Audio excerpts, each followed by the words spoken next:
Yahoo!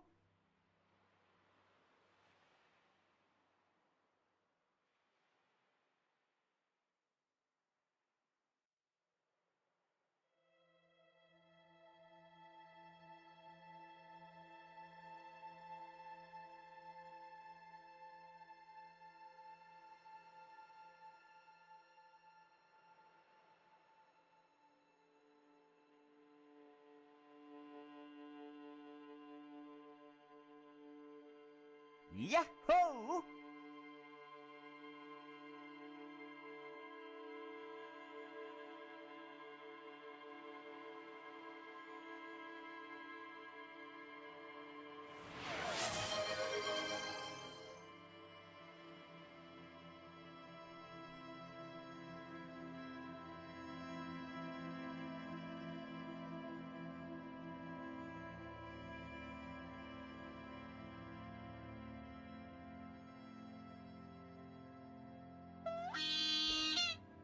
Hello. Hello, everyone. How is it going? What is this? A treasure train. What am I missing? Wait, hold on. Marguerite, thank you so much for the 17 months in a row. And Lore, thank you for the 4 in a row. Thank you. For 3 months in a row. Quality content. Yahoo! You guys are the quality content in here. Is what I would say. Reading chat after the fact gives me so many giggles. You guys are so funny. Arky, thank you so much for the 14 months in a row. Forming illegal lurk activities? You are forgiven. I will accept that for once. But hi everyone. Laura, welcome. You are the first today. And Ozzy, hello. Crew, hello. Nestle, welcome. Kale, welcome in. You love the eyeball tie? Thank you. I don't know what kind of tie Harry is wearing, but then I was like, you know what? What kind of tie would I be wearing? And the obvious answer is, of course, many, many eyeballs. Kale again? And Crew again? Did you guys already see each other today? Who's streaming today? Oh, is Mini back to streaming? Maybe? And Chilled, wow, 25 stream streak. That's so many streams in a row, thank you. I did not kill any stream streaks, I don't think. I took last week's art stream offline, but then I put it back online just in case people needed it. Also, let us spread communism with fire and sword. That's the plan. Where do we get the fire from? Where do we get the sword from? Also, welcome in, Marguerite. And hello, Arki. Absolutely adore Harrycan, the horrendous necked eye. That's a good pun. Damn. Holy wow. Still working, but not yet at illegal activities level. Okay. That is also allowed. Mini is back to streaming. Hell yeah, that's good. We can forge the sword out of the metal boots. We don't have any metal boots, though. Also, they're ceramic. Where do we get the fire from? The heart of the true communists, of course. Are we all feeling the flame of ambition?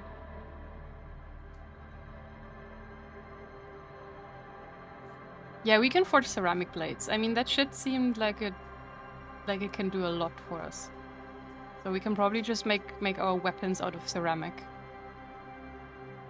Hey Pixie, welcome! Also, let me scoot over here. Now look at this. Here we are. Together once again. How are you guys doing? I, for once, am doing pretty good. Isn't it amazing what a difference it makes when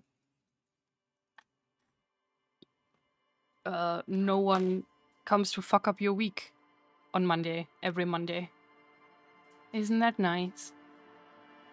However, it's only Tuesday, so things can still go downhill, but I have not yet had any stupid calls, any stupid news. No one has been a bother. Hopefully, for once, I will be allowed to have a good week. Vinny isn't doing too well, though, sadly. Hey, Drunken Coward, welcome in.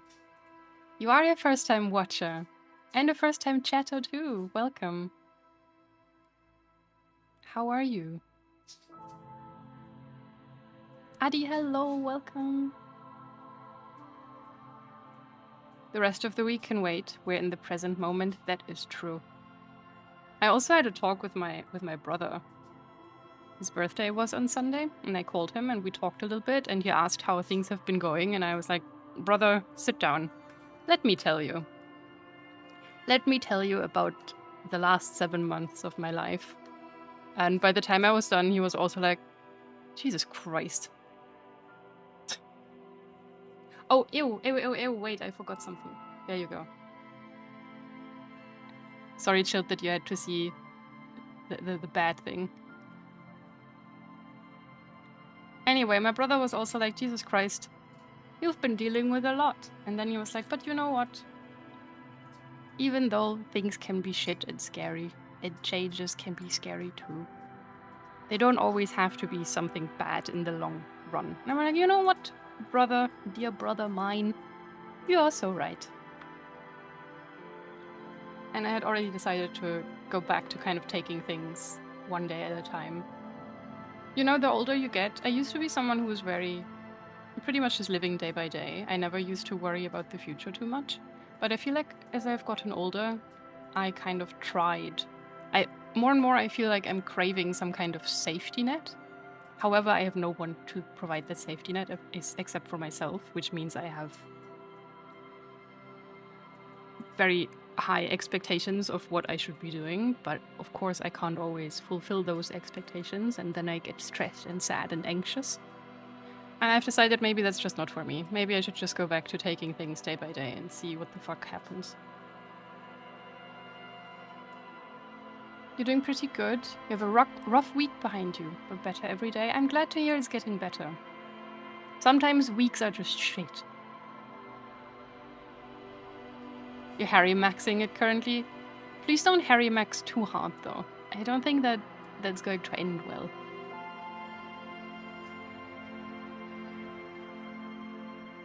Apparently it's actually a pretty good game. Just a shame it's in the situation it's in. Yeah, I've seen part of the trailer, I think. I think I looked it up on Steam a few weeks ago.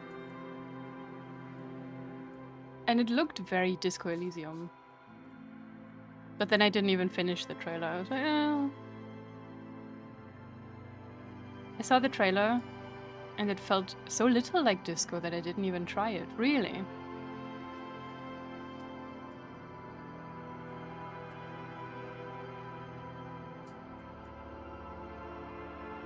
The style? The few seconds that I saw, they looked like Disco Elysium. Like very similar. But obviously I don't know anything about the gameplay or the story or the characters.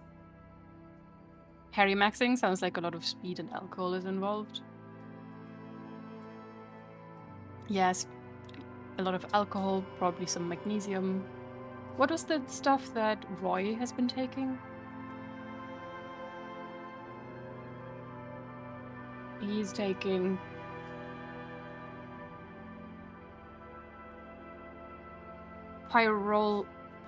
what? Pyrrolidon. I already don't remember how to pronounce that.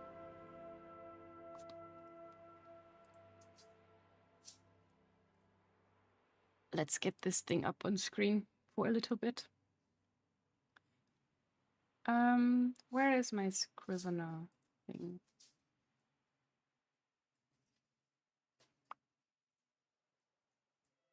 There. I'm gonna put it here. Tylenol, close enough. I'm okay with it not feeling like Disco Elysium. It would be insulting of them to try to do the exact same thing. I still just hate that Zaum. I just hate Zaum too much to want to get it. Yeah. There's nothing to say. Every sentence from the trailer is shallow. I might be wrong though, I hope. I see. Interesting. Yeah, style-wise it looked good. It looks like something that I would probably take a closer look at under different circumstances. You keep notes manually? Yes, I have to. You think that's impressive? Thank you so much. I kind of have to take notes because my memory is really bad. I am learning, or I realized the other day that I think my weird memory issues may also just be a burnout symptom, because apparently that's a thing. But yeah, I've been taking notes. I try to go back after every stream to write down what we learned. I took a lot of notes on the Hanged Man from last week. I also wrote down that Kim is a pretty bad shot. And I did a little bit on the encyclopedia. The ace is high. I'm sad now that I didn't give Kim also the ace is low or whatever it was called.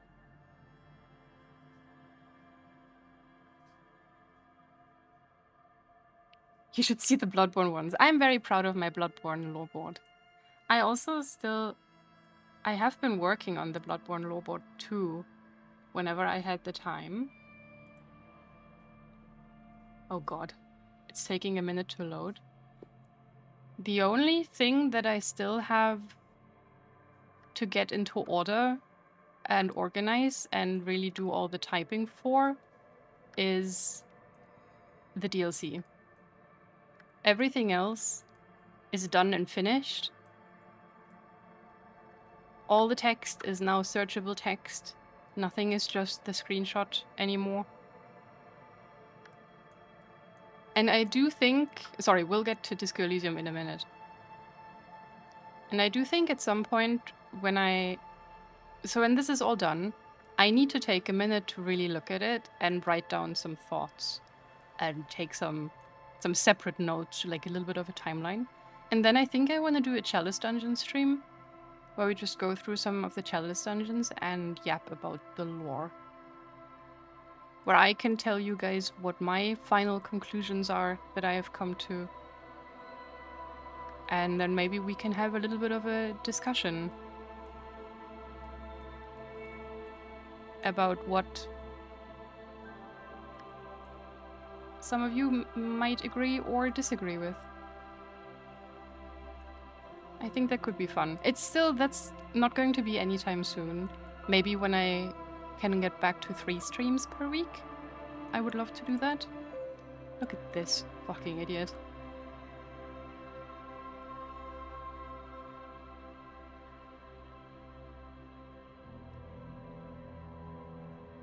What app is that? That is Scrivener.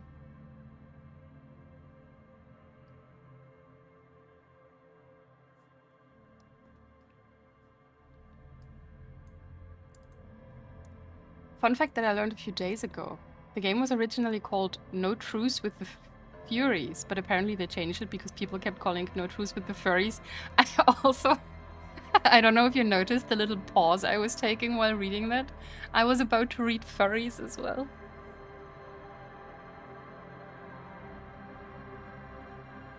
Mine was always extremely good, so I never learned to keep notes. I simply remember everything, but now I'm getting old and I barely remember Bubkiss. That's what I always used to have a good memory too. Like, school was easy for me. I was someone who never learned how to study because I would just kind of listen during class and then be fine.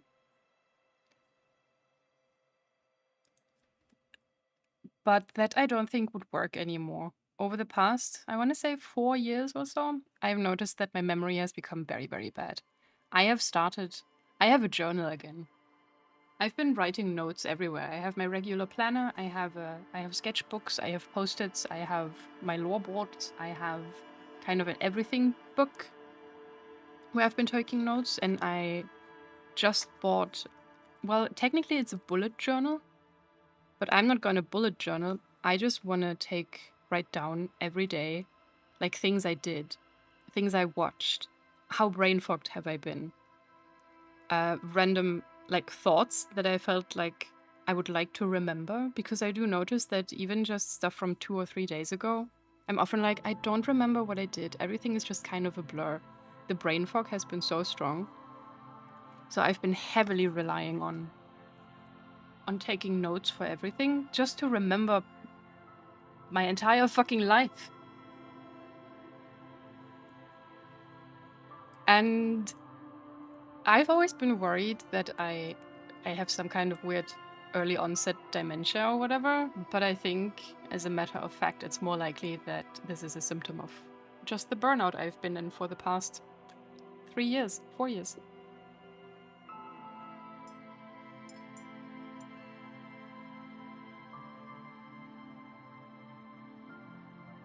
Chilled cameo, yeah. Insulting Kim? I would never insult Kim. Kim is objectively a really bad shot.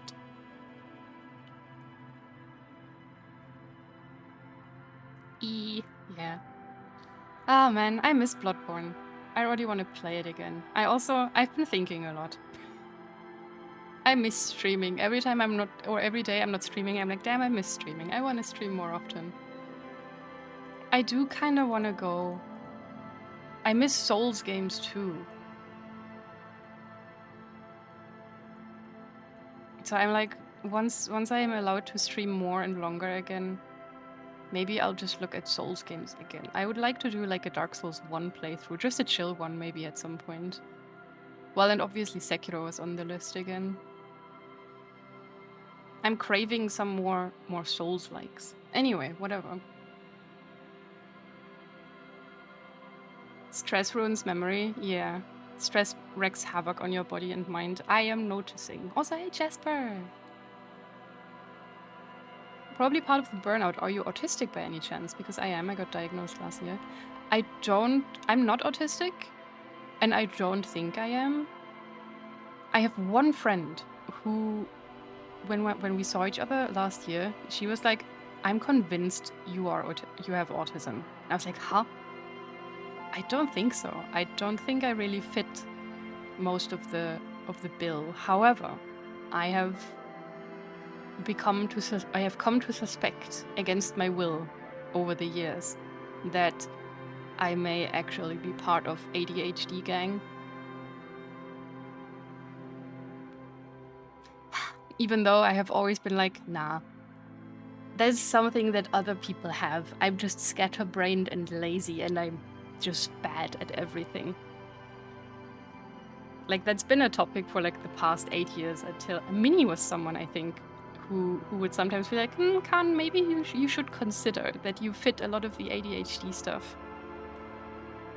And I am now, after like 7 years at that point, where I'm like, yeah, maybe I should actually seek taking the ADHD test. But, you know, even doing that or signing up for that or going to talk to the doctor, and I don't trust my doctor really. I don't want to go there ever. It's like it's a whole different can of worms. It seems like so much, and I currently feel like I don't have the spoons to do anything like that.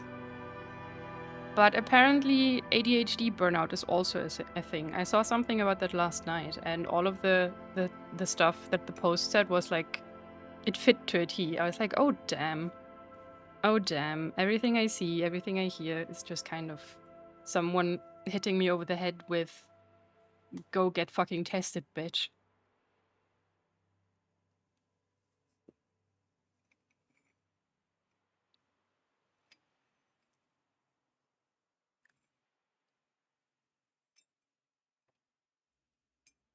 I think I have burnout from constant masking. Yeah, I know that's a thing for sure. And I think it's a similar thing for ADHD, especially for AFAB people. Memory can be so strange. I have basically no memory of my last year in school because I was mega depressed mode. Yeah, that definitely does it, or can do it to you as well. I also remember basically nothing of 2018. That year, I remember parts of January. I remember parts of I remember one day in March, and the rest of the year is just gone.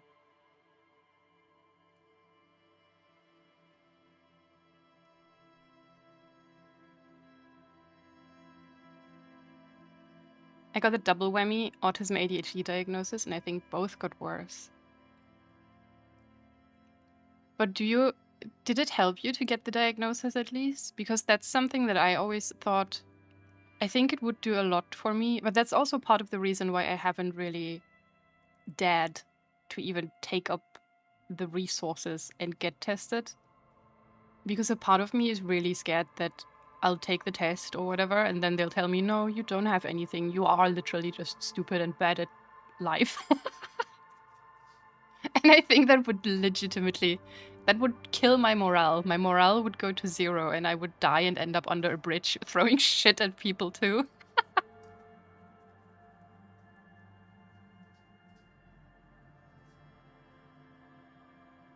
You could try out I could try out what to start? RAADS? R? I don't know what that is.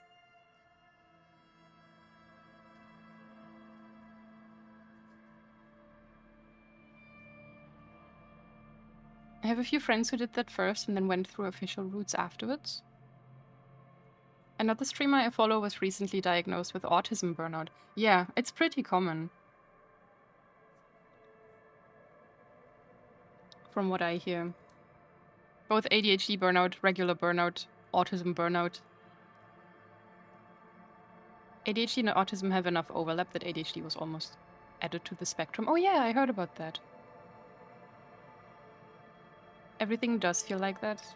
Like everyone is beating you over the head with messages lately. Yes. And that used to be fine. I used to be able to compartmentalize quite well and redirect stuff. But I haven't been on top of things for a long time. And I genuinely feel like it's been getting worse and worse over the past few years. I burned out of school because of undiagnosed ADHD in like 2017. I'm just now getting back to being actually functional. That's awful. However, I am glad that you're now in recovery.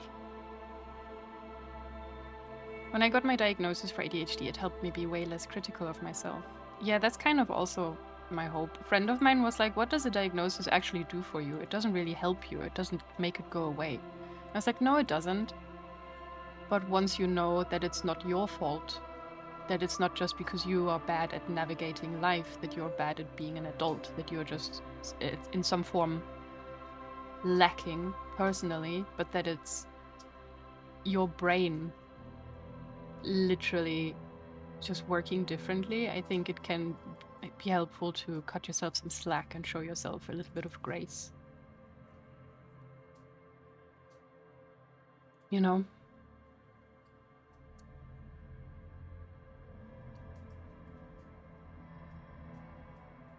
Sometimes acquaintances will say something and I will just gaze at them through slit eyes and think how high the chance is they have bugged my home.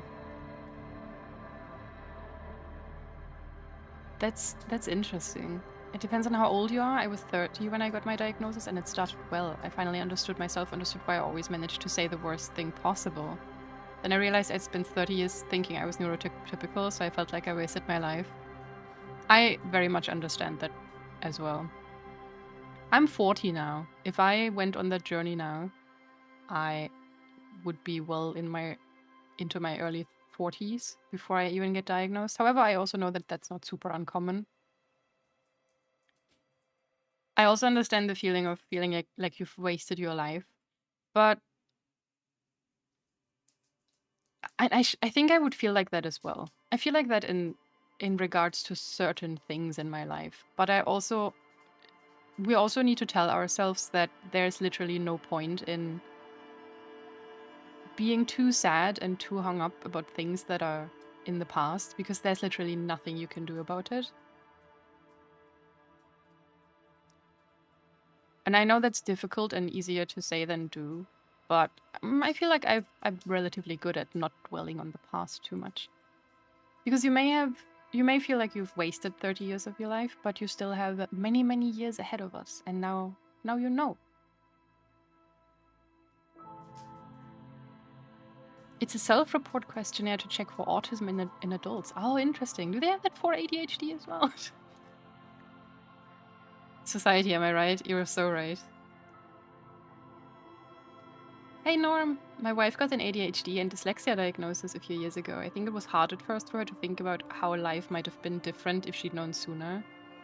But understanding her brain better has also helped. Yeah. I think this is something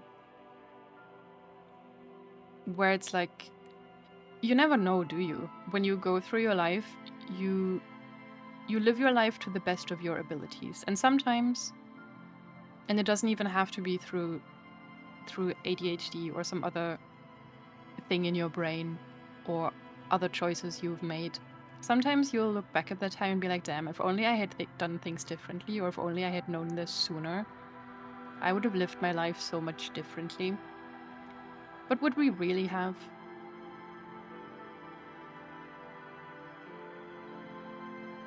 You know? Sometimes...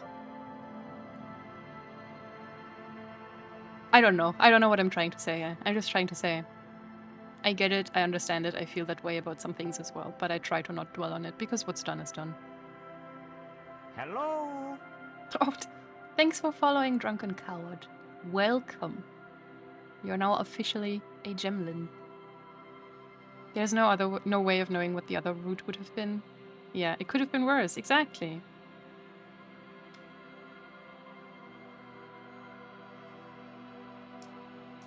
Diagnosis can also show you a path on how to adapt yourself and your surroundings better to your needs. Yes. I have, once I had gotten over myself and got out of the complete denial I was in whenever people told me, bitch, maybe ADHD. Once I'd gotten over that, I started actually looking into some of the ADHD related content you can find. And I did find some really helpful things. I have found some ways to make at least tiny hurdles disappear in my life. For example, you know how you have your...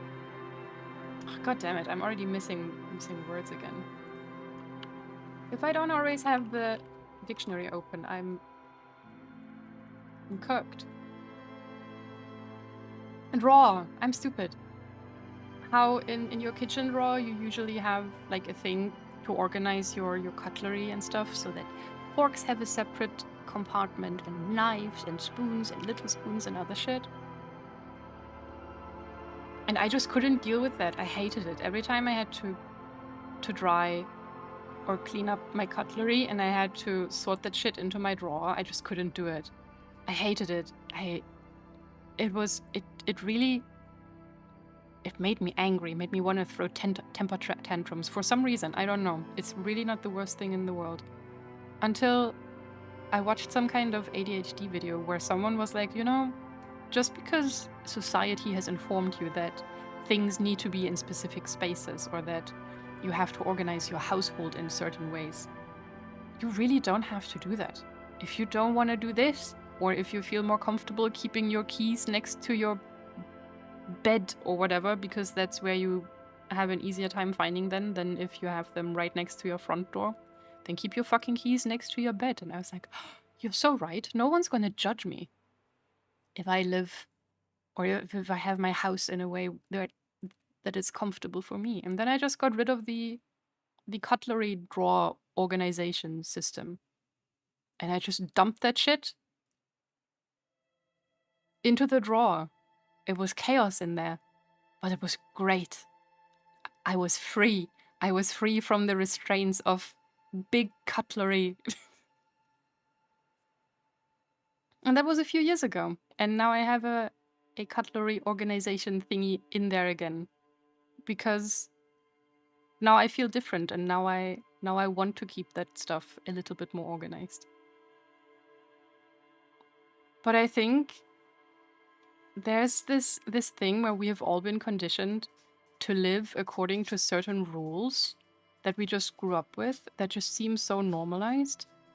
And if you don't adhere to them, it just kind of feels weird. Or rather, you would never think about you would never think about not adhering to those rules because they're so ingrained. You grow up with them literally from day one. And then realizing that you can open your mind and free yourself from those restraints in case you need to, but you can also then go back on it if you decide those times are over. They can be really helpful. That's a storybook moment. I like how you described that. I feel literally inspired. Get rid of your cutlery organization. Be free. Just have a drawer and dump all your shit in it.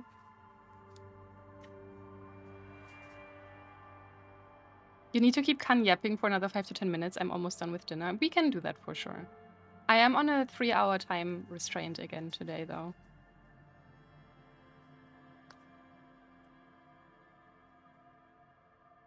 Missing words, relatable? Yeah. That's another thing. I feel like I'm losing my language skills. Ow. I used to be a wordsmith. Now I'm a sentence maker. I hope that that's something that can be fixed.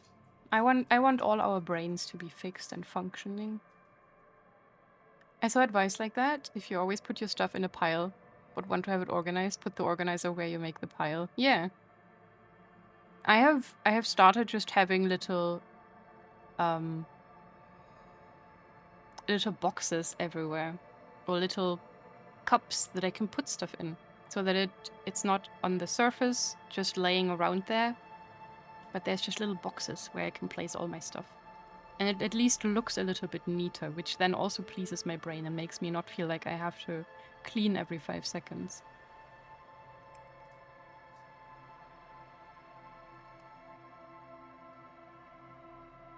Organize your fridge so anything that goes bad fast is the first thing you see whenever you open the door. Game changer. Yeah, my fridge organization skills are also atrocious. I'm pretty sure I have a zucchini somewhere at the back of my fridge that's been there for probably half a year or so.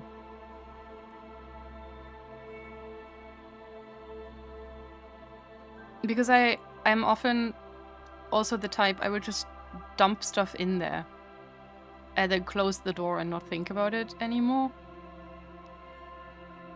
I haven't thought of my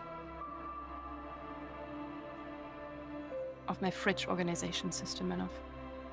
Oh, just in case we don't miss it, ASRS 5 is the one for the ADHD checking. Oh yeah, thank you. I'm actually gonna put that in my notes.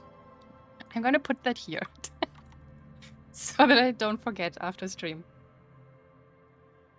Oh yeah, this is my checklist for things I want to do. I just chuck shit in the fridge with abandon as long as it's in there. Yeah, I try.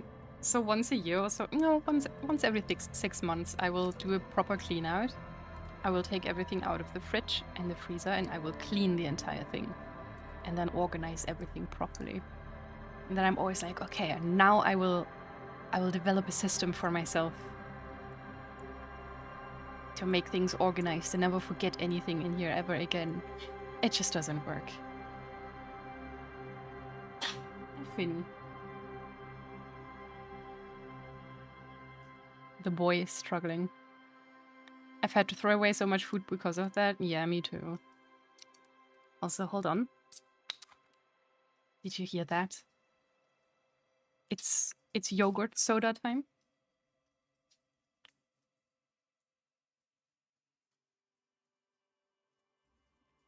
Ugh, this is the fucking life, man. Yes, Milkies! I think they're a permanent fixture of my store now. They have a lot of, like, Korean, Japanese, and other Asian stuff now. They have a lot of weird, funky drinks. They have a lot of Milkies. They suddenly also have, like, roasted seaweed snacks, which I love. A whole shelf of snackies. It's so over for me.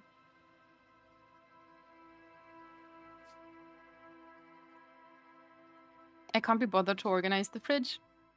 If I put it in there, I have a mental record of what's in there. I wish I had that. I forget what's in there the second I close it. I currently have 3 bags of spinach in there. Because I kept forgetting that I already have one, and so I kept buying more.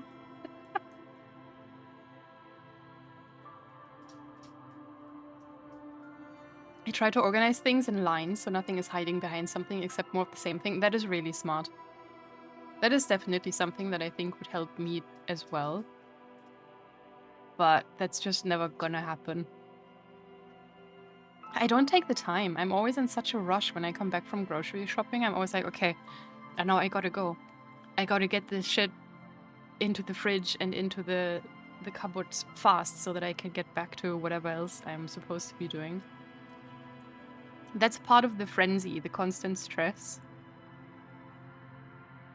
Buying food always seems like such a waste of time that I shouldn't be doing.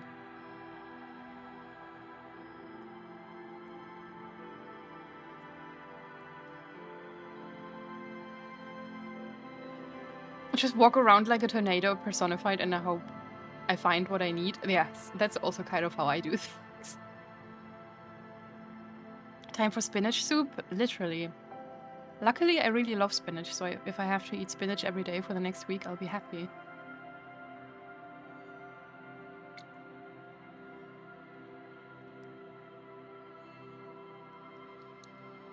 This is specific advice for ADHD because we have no object permanence. It's true.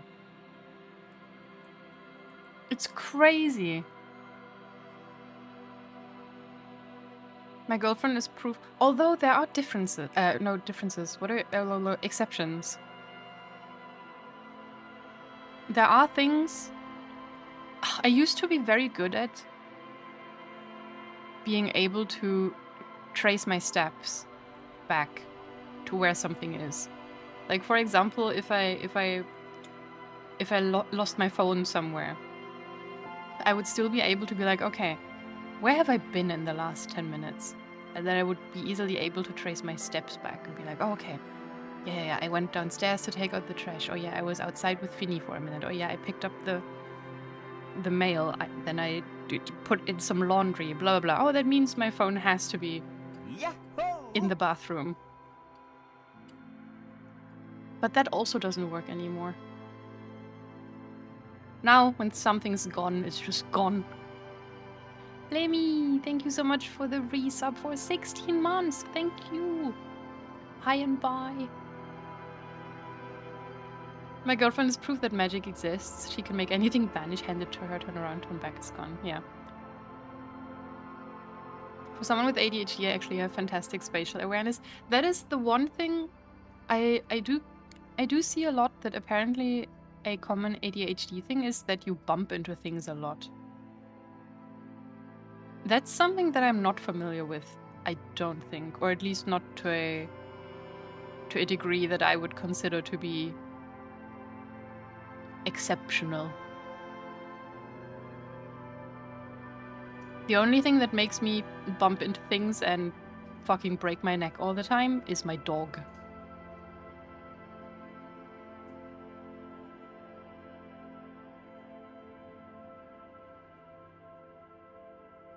I bump into shit all the fucking time. And I spill shit all the fucking time. Yeah, I think the bodily control is something I have still retained. Somehow. I wouldn't consider bumping into things an ADHD trait. Apparently that's the thing though. I've seen that a lot. That it's relatively common in ADHD peoples to have kind of shit spatial awareness. I just be running into shit all the time. It often comes with dyscalculia. Wait, is that being bad at math? Because that's me. The ADHD shuffle is what you describe. You have an ADHD shuffle? I've only heard of the Reverschol shuffle.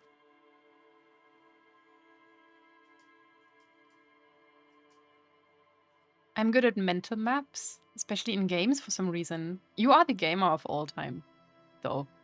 That's a special chilled skill, I feel like. You're really good at everything video game. I have mental maps of Minecraft worlds from like over 10 years ago. That's wild. I take my corners very tight when walking around at home and sometimes shoulder check the wall. Oh yeah, that happens for sure. You gotta be efficient with your walking. It's like, you know, you're constantly racing against time. If cutting corners tightly can save you like half a millisecond, you gotta take it.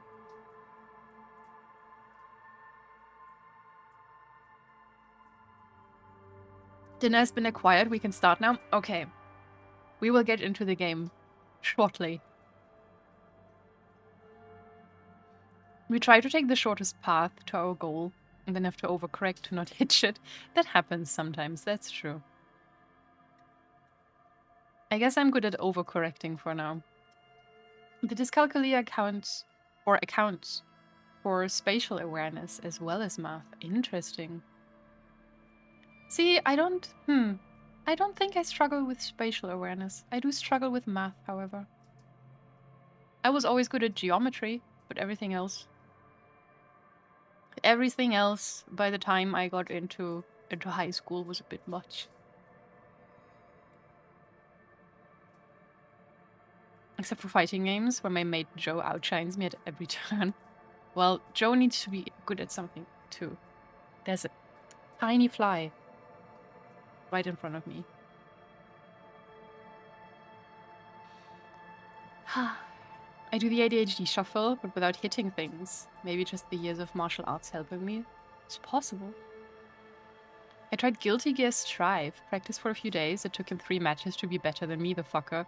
And at that point, in that case, there's no point to even play. If someone outplays you so fast, it's time to uninstall forever. It's school time for me, but have fun all. Goodbye, Lore. You'll be missed. Have a good time at school. Thank you for lurking, school? Wait, what the fuck is that?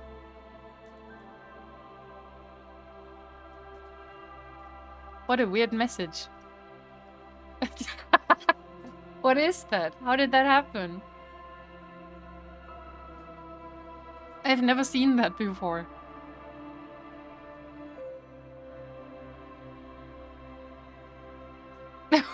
Who is school and why are they lurking in my chat?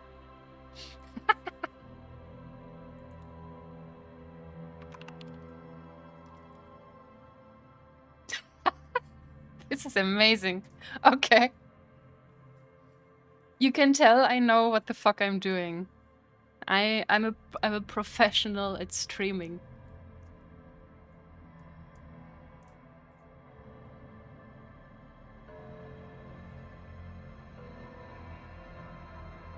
A gherkin. And the sandwich is also lurking. And a pumpkin. Damn. So many lurkers in here. That seems illegal.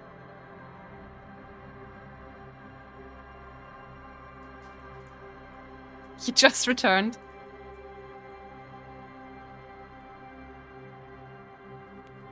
Thank you for lurking, thank.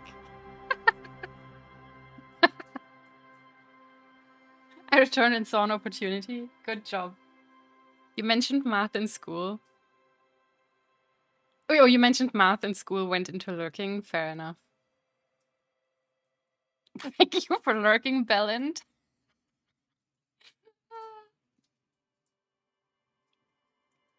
Well, I guess I'm keeping that. I have also finished my milkies. I think we can get into the game now. Or passive-aggressively putting someone else to lurk. Oh, hell yeah, that's also good. It didn't send mine through, did it not? It did. Wait. Oh no, it didn't. Yeah, maybe there were too many, one after the other.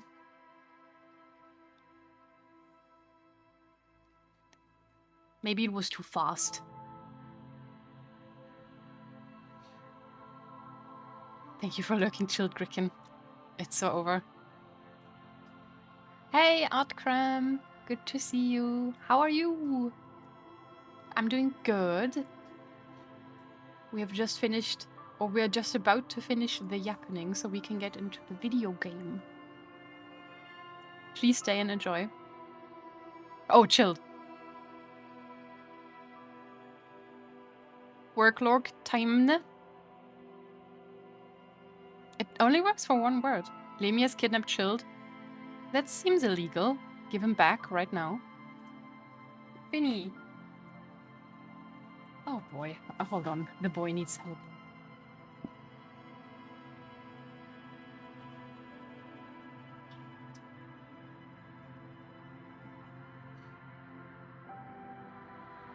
Act cramps? Child, are you okay?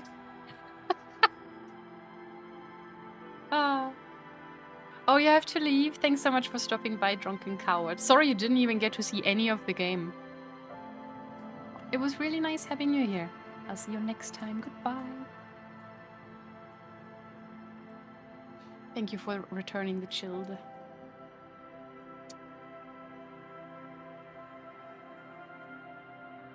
Your art is amazing. Thank you. That's very kind of you.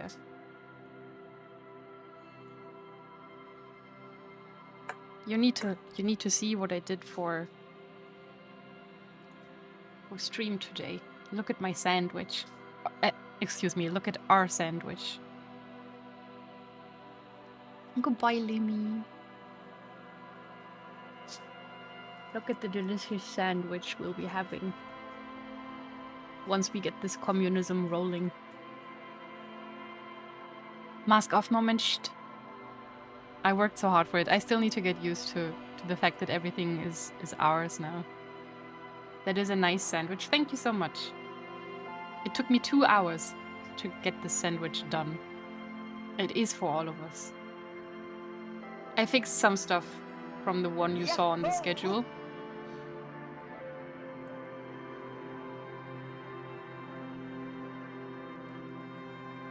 Yeah, I'm quite happy with this one. That was a lot of fun.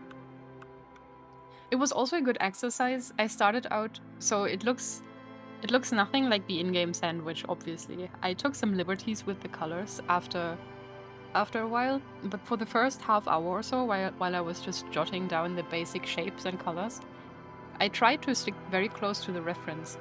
And I didn't even use the eyedropper. I tried to make the colors match just with the power of my eyeballs. And funnily enough, it kind of worked. I think I did relatively well.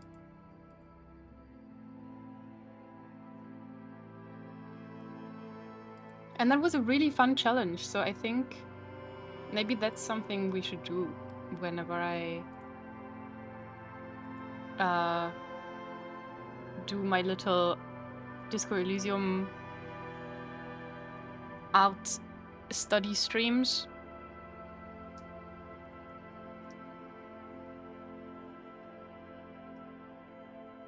I'll try to use it as a challenge to just guess colors correctly instead of using the eyedropper. There you go, crew. Des, thank you so much for the 11 months. Thank you. Are you happy now?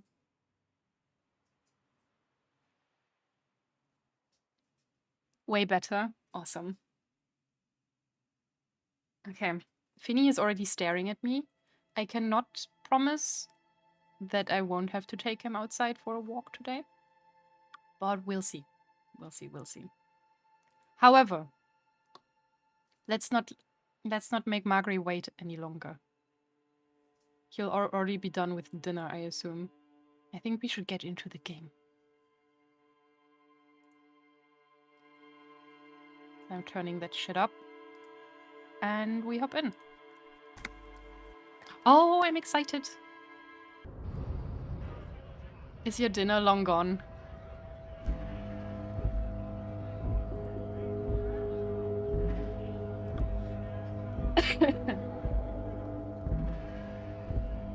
I am terribly sorry.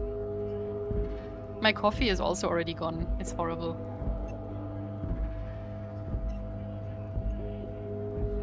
We added some salad to stretch our dinner. Nice. I'm actually going to make a sandwich today for dinner. I got ingredients to make the greatest ham sandwich the world has ever seen. However, I didn't get moldy bread. And I also didn't get white bread. I got nice dark bread. Because that's more filling and better. Yours looks yummier. I mean, I would sure fucking hope so. I do like the way this one looks as well, though. I think I overdid it a little bit. I over-rendered quite a bit, and that's always my issue. But it was a fun study. It was fun to learn. Hey, Bacon, welcome in. Salad is only to be eaten reluctantly. Do you not like salad? Personally, I quite like salad. I just think it doesn't keep you full, and it's kind of boring. But I have no distaste for salad, as long as there isn't any sour bullshit on it. Yours truly captures the godly essence of Harry's dream sandwich. Thank you. I agree with that.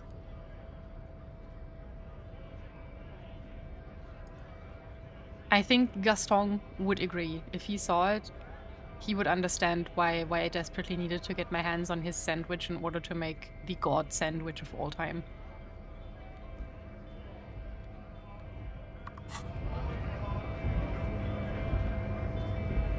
I don't eat salad. I don't want to catch any nasty bug. Have you heard of the concept of washing your greens before you eat them? Wolf! Hello, people of Kanunistan. Good day to you as well. How are you on this fine Tuesday?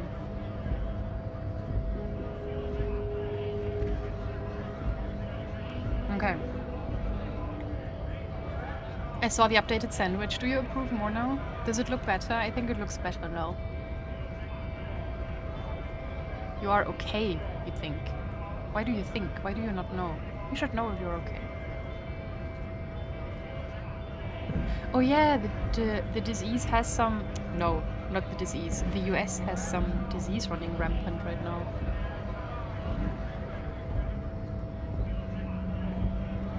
Oh shit, guys, we have ads in 5 minutes. I'm so sorry.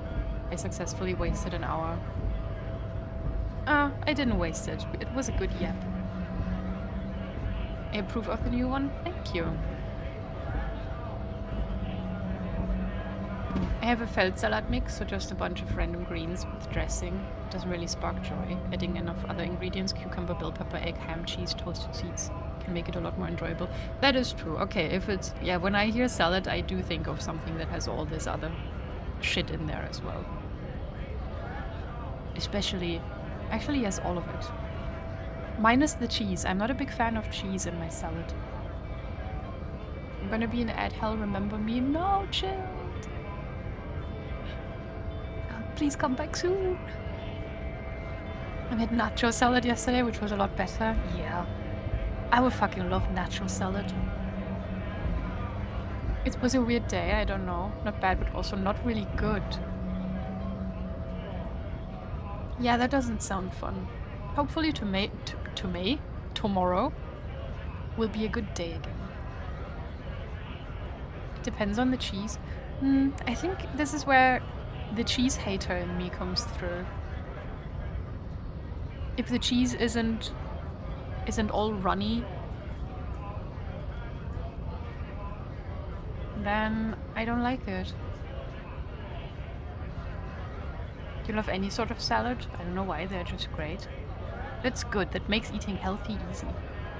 I don't like croutons, they hurt my teeth, no!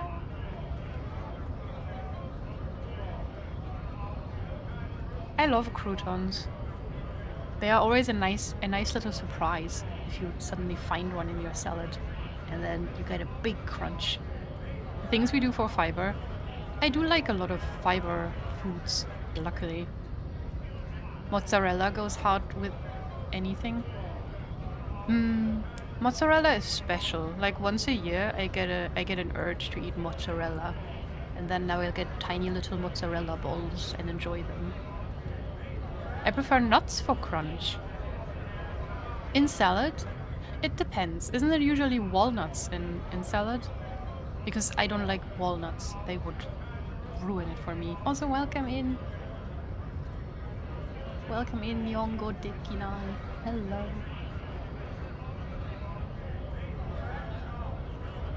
Have you tried to harden your teeth? They should do that automatically. Once you get hungry, the teeth should become all erect. Okay, let's get the ads over with now that we're here anyway, and then we'll start playing the game.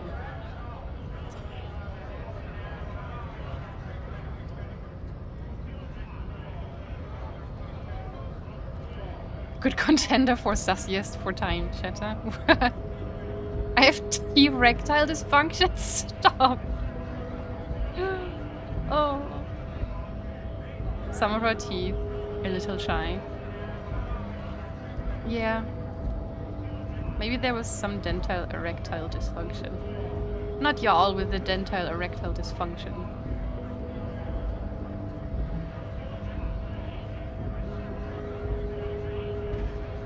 What does that mean? What does what mean? Sorry. Oh, what's up with the little stars? Were you trying to put a link in chat? Because I have that disabled. Erect teeth dysfunction? That's crazy. I'm so sorry to everyone who has that issue.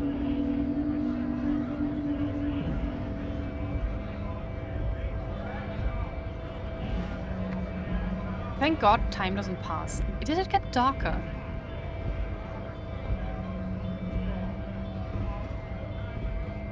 It can happen to anyone. It's never gonna happen to me.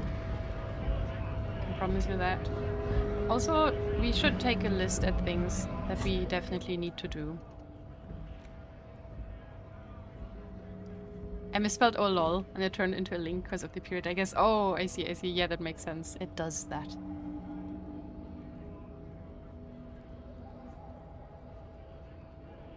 Hey Zuja, welcome! Did I say your name right? I hope I did. How are you doing? I'm really well, thank you so much for asking. We're just about to start the game. We just spent an hour yapping, now we're just waiting for ads to be over, which should be in about 50 seconds. And then we can get into it. We have a lot of things to do. Hold on. So things I definitely want to do today, just to get it off my chest. I want to go back to the freezer to check if it's still turned off, because there was something we tried to thaw. You know, the big bear freezer? We still need to ask for the lorry people. I already did that. The kitchen is important to me. Oh yeah, I want to take a look at Harry's stats, because there was also this thing about the +1 empathy towards Kim. And I was curious if I can see somewhere how much empathy I have for Kim. But I'm guessing it's just a general empathy thing that we have for now. I don't know how the game uses that just for one person. Spoiler Abscon, have a great stream. Thank you so much, Bacon. See you soon. I should start cooking. Enjoy your illegal lurking activities. Okay, this time it worked properly. Have a good lurk. What I also really want to do at some point, but not today, because we can call... I want to call our precinct again. I was thinking about doing that today in order to tell them that we have found our badge. But then I thought maybe I shouldn't do that yet. Maybe I should call them back once we have also found our gun. So once we have all our shit back, we should call our precinct again, and maybe there'll be some new dialogue we can get out of them. Maybe they'll respect us more. Maybe there will be a little less bullying. Wouldn't that be nice? Also, Mr. Mushroom is still here. Mr. Mushroom, thank you so much for your service. Please take a break.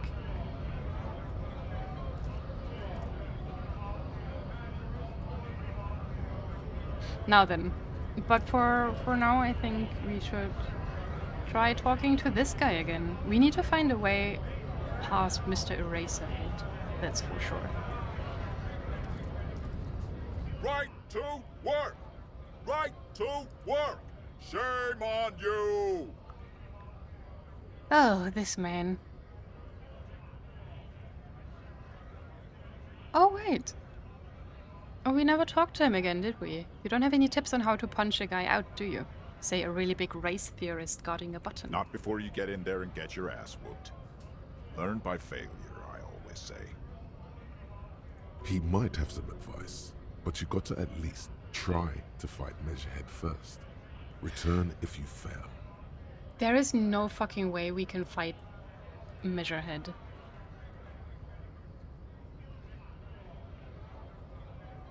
Have fun. Union shits are on full strike. Don't think they're going to let you through the gates. Why you want to meet that fat asshole?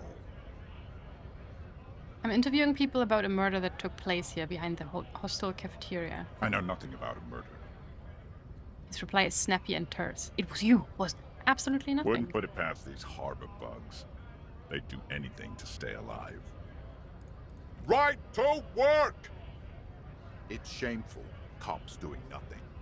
You should bring backup. Open up the gates for us. Blockading gainful employment for workers is a crime. I don't know. We are not picking a side in this just yet, sir. Oh, I have picked my side. Burp, hello! Me popping into the stream only to read the title, like... Wait, what is the title, actually? Which part trips you up? The date or the racist? Pity. Let us work! Okay, I guess we don't talk to this man. Do I really have to pick a fight? Oh. So, okay, let's see. We need to start with Monday. Track down your gun. We need to ask people about if they've seen whoever stole our gun. Bought our gun.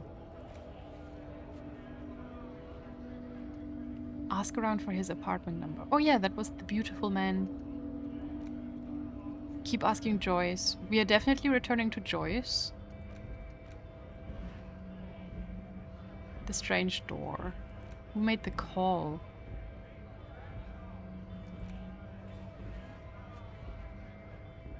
Right, this we need to find... In order to do this, we need to find out about the smuggling. Who else? Okay, this may take a while. Track down your badge. That's in our coat. Find the traffic hooligan. A half-insane joyrider has jumped over the canal. See if you can find evidence of his reckless activity in West. Okay, that's also for Wednesday. Oh, we need to go to Plaisance. Oh, and we can ask him about the pissing. Dude. Yes? What about me? Good. Wait. Let's change the subject. Or maybe not. Ask him about this after the initial inspection of the dead body. Oh, I guess we need to do the autopsy first. In that case, let's go to Plaisance. I don't want to fight the Measurehead yet. I don't think that's a good idea. I would love to do a playthrough without violence. Does shooting count as violence? I'm down to shoot some people. I just don't want to punch anybody. Thank you for the quote. You think shooting people counts as violence? Yeah, a little bit, maybe. Oh my, what are you reading? You see a sturdy woman humming to herself. She seems to be browsing books. A good one? Yes? Hello? Are you reading a Hjelmdal book? She nods, her attention fully focused on you, on reading. Me? Who are you? No one. I'm just a working class woman. If she's such a working class woman, why isn't she working? What are you doing? Looking for something to read. She reverts her attention to a worn-out paperback. Phenomenal. It is. I'm a I know you policeman. are. Do you need the What help of a with? policeman? She tries hard to focus on the book stand. What with? A lot of things. For example, people tend to go missing.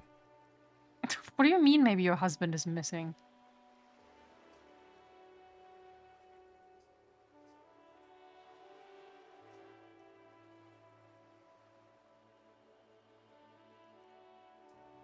Watch your Her brows. hands move over the book covers. The tips of her fingers look rough, stained with yellow. It seems like she has spent a lot of time at work, smoking. Damn. Another comrade. Years of labor are pressing down on her shoulders. She deserves a hug for all the work she's done for mankind. What the fuck? I don't think I'm gonna hug anyone. Thank you for lurking, Gunnar. What is happening? Goodbye, Burb. See you soon. Wait, I have an idea what might be up.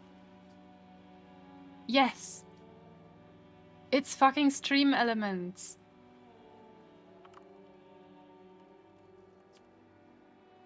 Because I recently had to log into stream elements again because I wanted to send someone money through their stream elements page. But that immediately put stream elements back into my chat as a mod. I think that's where this is coming from.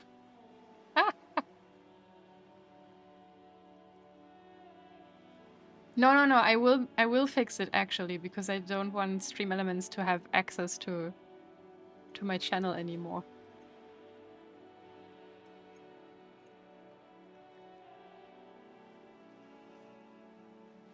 Okay, well at least now we know what's up. I don't want to give her a hug. Maybe her husband is missing. My husband? No, he's not. So where could he be? I don't know. At home now? Out drinking with his friends? Working? Where is this going, officer? I don't know. Right, got it. She gives you a short nod and shifts her attention back to books. Okay, maybe let's not be weird. The woman before you nods.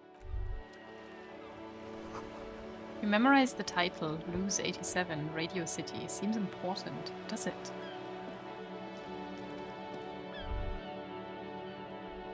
What's this again? Oh, the mailbox. The dented yellow mailbox. Yeah. We're not kicking it. I've learned my lesson. I'm never kicking things again.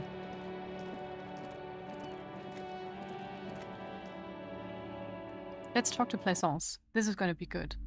Hello. What have you found? And also, do buy the books. There may be teachings in them. I don't have money. I talked to the entity you told me about. Her name is Neha, and she's a novelty dice maker. A novelty dice maker? Well, spit it out. Why does she need the dice? For some kind of sorcery? Sometimes they use the ankle bones of sheep. Right. She's not a sorceress or some malicious entity. She's a businesswoman like you. Oh.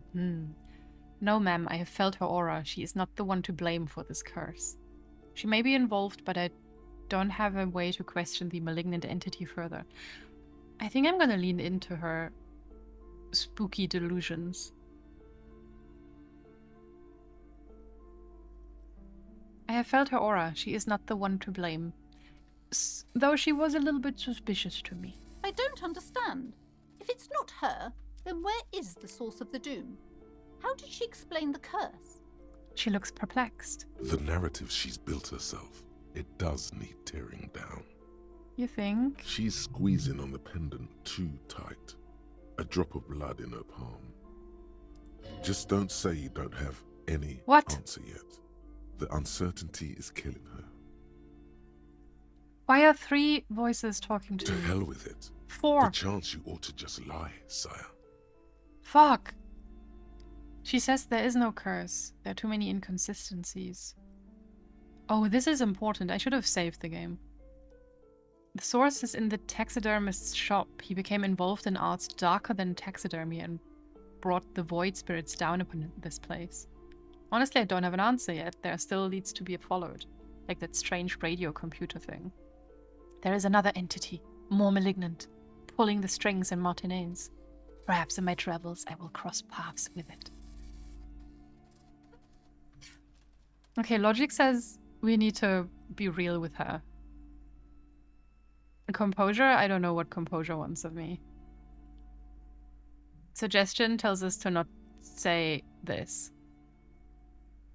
And Drama says we should just lie.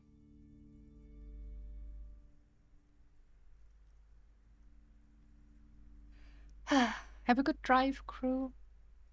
You know what? No. There is no curse. Too many inconsistencies. What kind of talk is that? The woman scoffs at you with an audible snort. Good luck persuading her. Some people can rationalize anything. Ah, shit. I have regrets already. You are one of the inconsistencies. It's true. She's quite successful. I am not doing as well as it looks like I am. I only have my Simone's wards to thank for the protection they provide. Right. As I said, she's a novelty dice maker. Her business has been up and running for a long time now. Yes, because her business consists of the psychic leech that's been feeding the curse. I see. Red blotches appear on her skin. I see that you've fallen for her manipulation, Detective. The No! investigation is over. I just hope that you haven't made anything worse by going in there. Thank you for nothing. Please do buy some books or be on your way. I fucked up! She concludes, tucking her pendant away in her blouse. Wow. Total psychic collapse between you two right now. There was never any other way this could have gone. She's just too far gone into her own mind. Well, good luck to her daughter. I am sorry we had to disappoint you, ma'am.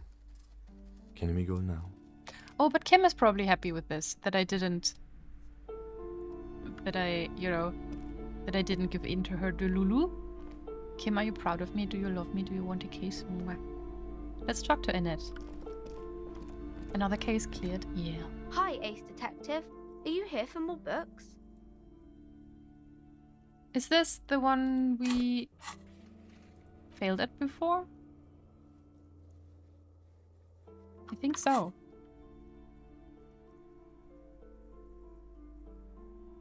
What are we missing here? Why does this feel familiar? Because you know each other. She's been talking to you so openly because you've talked before. Hang on, you know me. We've met before. Yes, I used to stand out there all the time, before Mother told me to focus on my homework. You've been running around all week without your shirt on, sir. Oh my god. Apologising to everyone. I don't really understand what you've done wrong. I also don't understand what I did wrong. Did I ever talk to you? Of course, you stopped by a few times. You certainly look better than the last time I saw you. Thanks, I'm trying. Yeah, I can see. You don't have party eyes anymore. Party eyes. Yes, of course. That makes sense. Lieutenant slowly, ever so slowly, realizes something. Do you get a certain look about you when you take specific drugs? Party eyes. You know, like a cat in the dark, all big and wide-eyed. Oh. It certainly looks odd on a man. Okay, so just pupils blown out. The swiveling eyes of a loony drug addict. That is what she meant. You were probably gurning too. What does gurning mean? I just know gurneys. Gurneys is the stuff you put corpses on, right? No. Wait. Yes? I don't know. Good thing she didn't say party eyes loud. Her mother's nearby. Oh, her mom hates us now anyway. Fuck yeah. You should get some party eyes right now. Snap those sequins on you, boy. You can't control your face because of drugs. Oh, I see, I see. Does that mean I've been partaking in narcotics? Oh, baby, that's not what you have to worry about. Worry about the important thing. So why didn't you tell me you knew me to begin with? I didn't know I had to do that. I don't really like this detective deduction game anymore. Oh, Harry. Thanks, I've learned something about myself today. I'm glad I could help you, sir. She smiles a wide, helpful smile. Oh, breakthrough imminent. Jamais vu.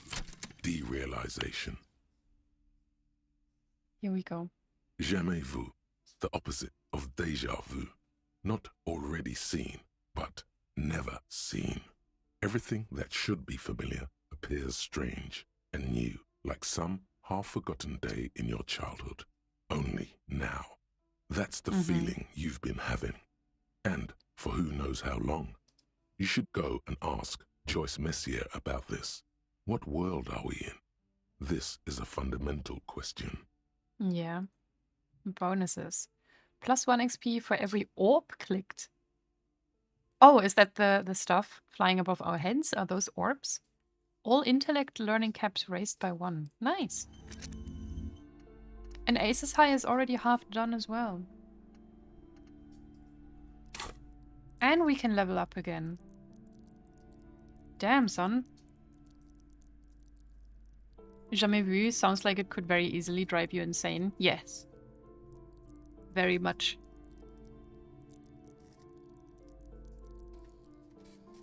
You're already mega intellect? Oh, I am. Wait. Does this even help me then? All intellect learning caps raised by 1. Is that maxed out now?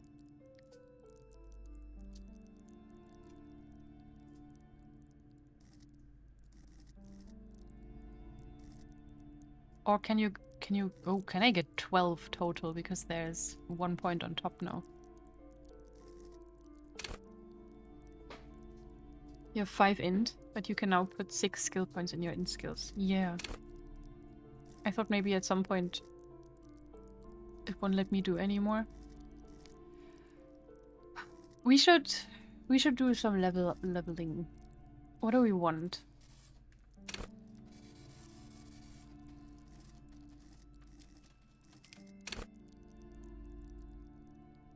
So if I have 5 in intellect, that also means I already have points in these, right? These are the ones I'm naturally good at. Even if I have never put points in them? Okay. I mean, that makes sense because we are seeing these guys a lot in our head. I do wonder...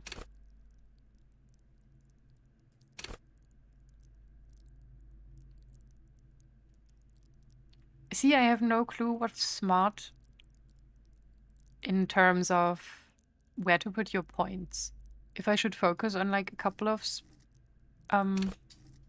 stats, or if I should spread it as wide as possible. What was savoir-faire? Acrobats, thieves. Oh yeah, is that helpful for getting to my jacket?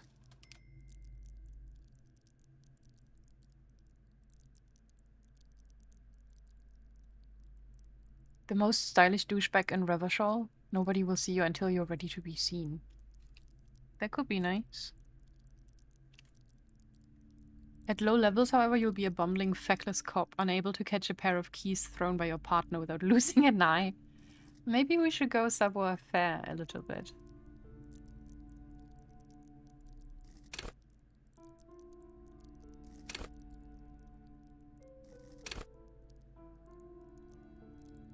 With how the game works, there's not truly an optimal selection. It's truly just picking what you want to see, so don't worry about not having an ideal stat range. It isn't really a thing. Okay, good. You read it in some descriptions already, but putting too many points in one skill can have negative consequences. Well, yes, that I do remember.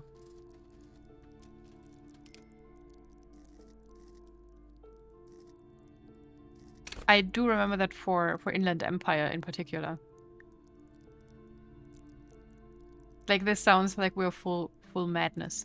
I think I'm gonna put something in savoir-faire to make things a little bit easier for ourselves when that comes up.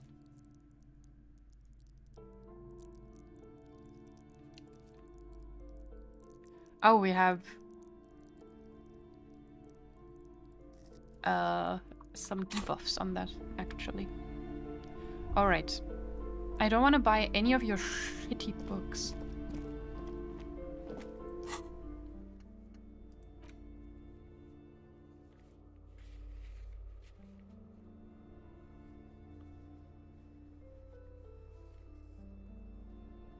Oh god, we have so many we can... we can still retry. Holy fuck.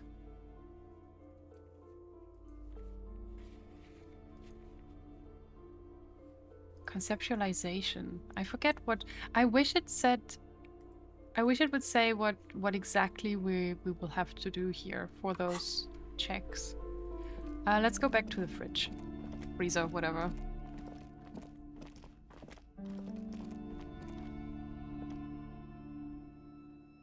Since we're already here.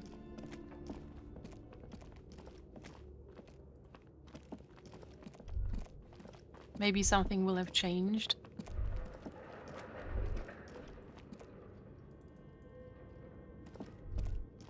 I don't think so. It all seems very much the same as before.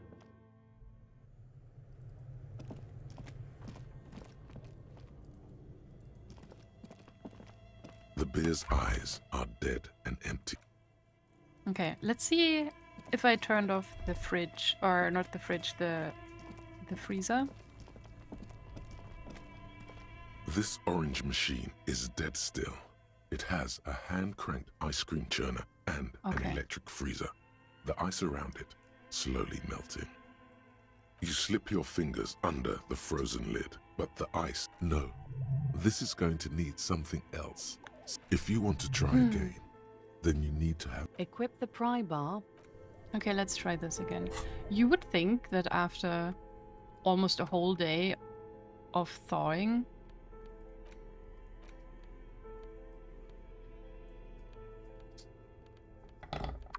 that shit would not be frozen this anymore. This orange machine is dead still. It has a hand crank. Okay, pry bar actually really turning not the enough. crank feels oddly satisfying. Okay, we're not doing this, I guess.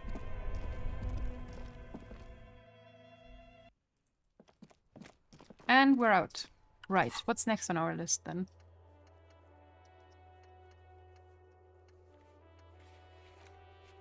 Ask around about the tattoo's possible meaning. Yeah, we need to do that still.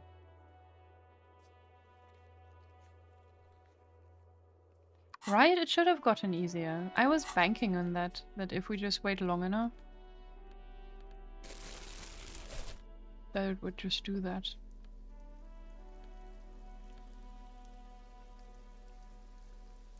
Do we have other pants to wear?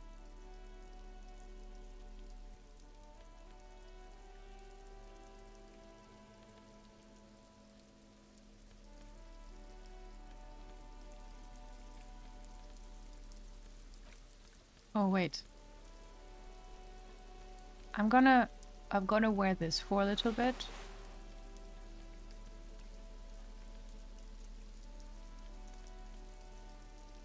I don't think we would need encyclopedia. I don't know.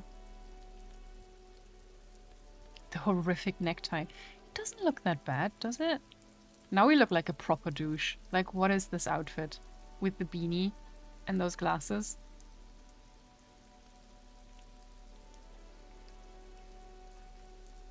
You could buy some from Kuno. Oh, different pants. We sure could. But we don't want to.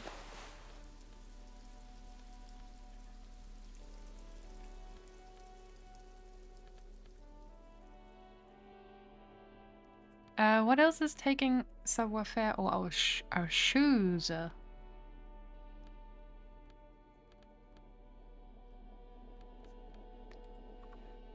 Sure, let's go with this. Oh.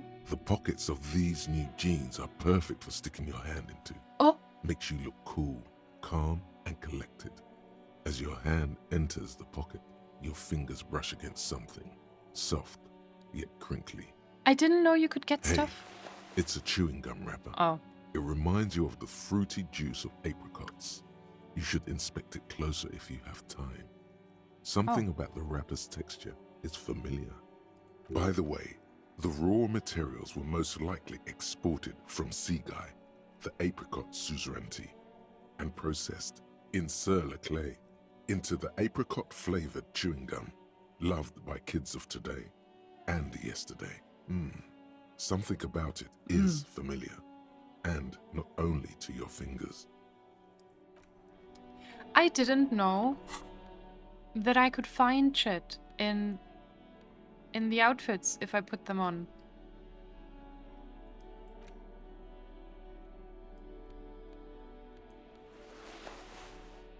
Anything in here as well?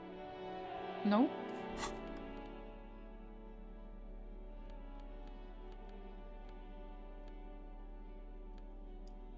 What if we wear this physical instrument? Maybe then we can punch Measurehead better. Okay, wait. The wrapper. A gleaming chewing gum wrapper found in the pocket of the laborer jeans. It gives off an ever so faint scent of apricots. Your mouth starts watering. A crinkled chewing gum wrapper. The worn label reads, Tutti Frutti. It smells faintly of apricots, with a barely noticeable twinge of cinnamon. No, why the cinnamon? You feel compelled to point out that there's nothing fruity about cinnamon. It's a spice derived from tree bark. Sure. Cinnamon's not a fruit. Can a used wrapper shrug? Seems like that's what the wrapper is doing somehow. This is not about flowers or bark. What is this about? Why are you looking at this wrapper? I don't know why I'm looking at this wrapper. Why do I care about this? Good question. There is no answer or secret phrase written on the inside of the wrapper. Yet you're drawn to it. Oh no. Drawn by regret. Stop before you hurt yourself with a Tutti Frutti wrapper. Throw it away, please. Inland Empire is telling me I'm going to take emotional damage by a Tutti Frutti wrapper. I mean, not the most unheard of thing that happened to us so far. I'll hang on to it just in You case. carefully fold the wrapper into a square before putting it back into your pocket, lovingly even, despite the strange feeling of regret. How interesting.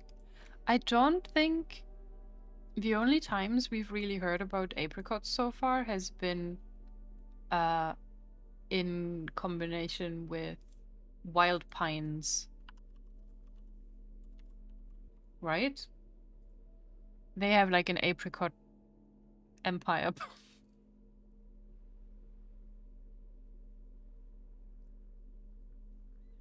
That's all I know. Didn't Inland Empire also want to keep you away from your ledger? And your ledger was useful to show Kim how cool you are. Did Inland Empire try to do that? Why does Inland Empire hate me so much? Kim? Yes? Okay, never mind. Okay, I feel like we have no choice. I genuinely feel like we have to go talk to Measurehead again. How do I show people pictures? Stuck in the rain in a traffic jam, man. What's on your mind? Oh, we need an empathy thing. Okay, I'm writing that down as well. Because I do want to get this. Put empathy point for Tommy. Do you think we can show the racist lorry driver the picture of the dead man? Looking for something, Aunt? Come to tell me to fuck off again? Oh, maybe.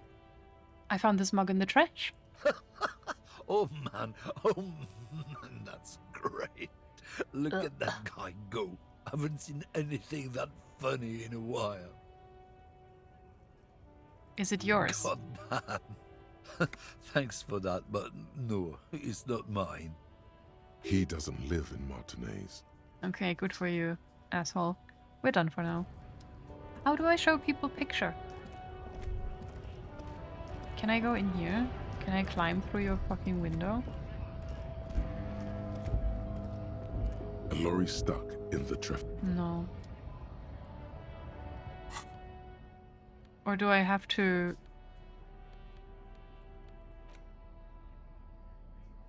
An intricate web of... It still kind of looks like a map gone. What's the For meaning you of the to tattoo? discover.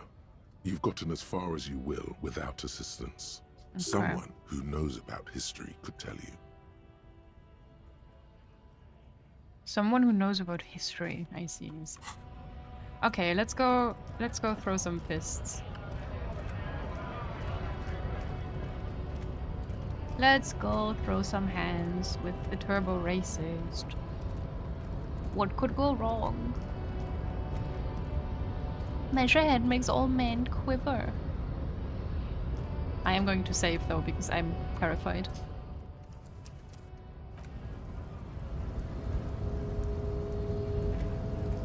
Hello. Your race descent has only worsened since I last saw you. You have really let yourself go. What an idiot. We look so good. We're so healthy. We haven't had alcohol in a long time. We have our boyfriend with us. Oh, we could still do this. Oh, fuck me.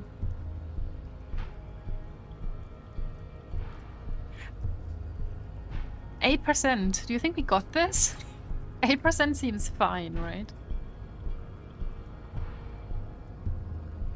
You could still become a race supremacist, it's true. I still don't know what that's going to mean going forward then. If we can actually just do this in order to fuck Measurehead over and, like, deceive him.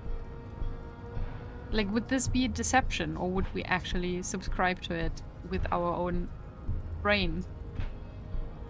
This is my problem, because I don't want to do that if it's not deception. So I think what I'm gonna do, we're gonna get our shit pushed in, and then we'll go to the other loser downstairs and ask him for help.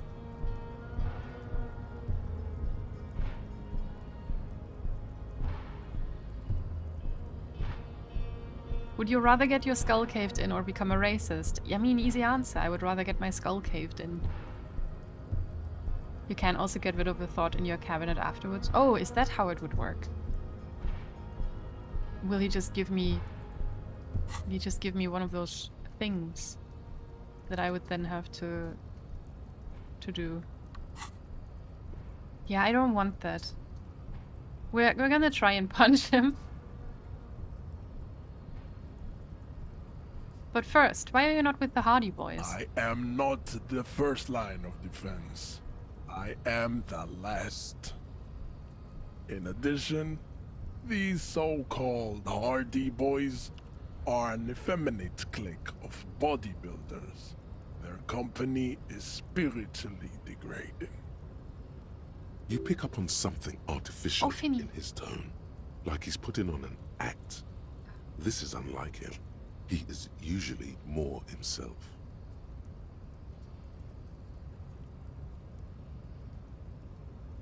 Vinny tried to successfully get himself stuck in my cables again.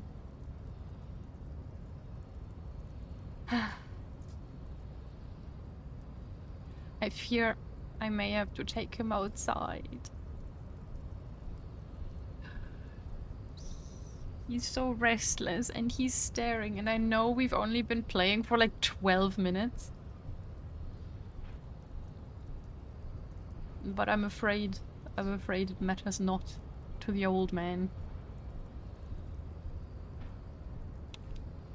So we may have to do some piss gamba already. Will you guys be terribly mad? We will, of course. Anytime we've lost now, we will be adding towards the end of the stream. Go get that walk. Yeah, I'll have to. We'll play some piss gamba. Release the dog. Please don't release him. Yeah, I'll have to. I have no choice. If the boy demands a walkie, then the boy shall have the walkie.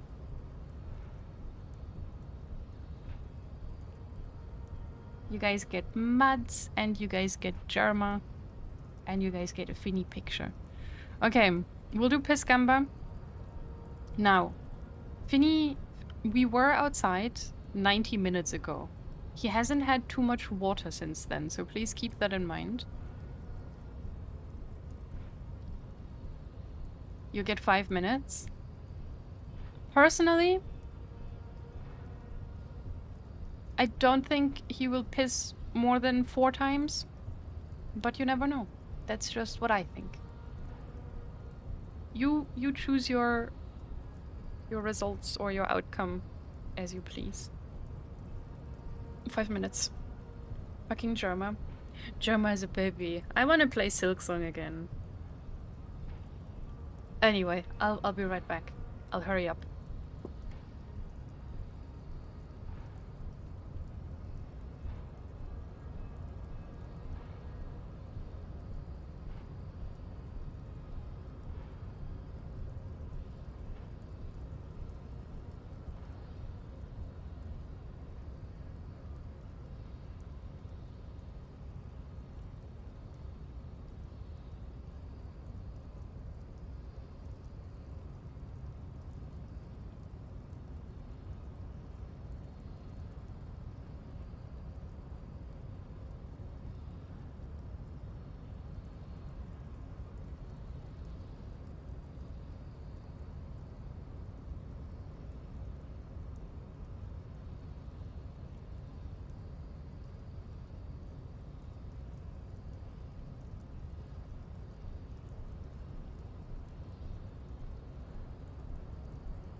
Yahoo! We return. Thank you guys so much for waiting. Ew. I can hear myself on my phone. Thank you. So, as expected, Finny tried his best, I promise. He tried a second little pee, but it did nothing really came out. So I think he was just done with the one massive piss that he did. I had to clean his little feet now when we returned. But yeah, 1 to 4 was it today. He did do a nice little poopy too, though. I'm very proud of him. I had to hold him up. With his leash because his little butt kept going down on the floor. He's been struggling a bit with his leggies today. I also had to help him up twice while he was eating.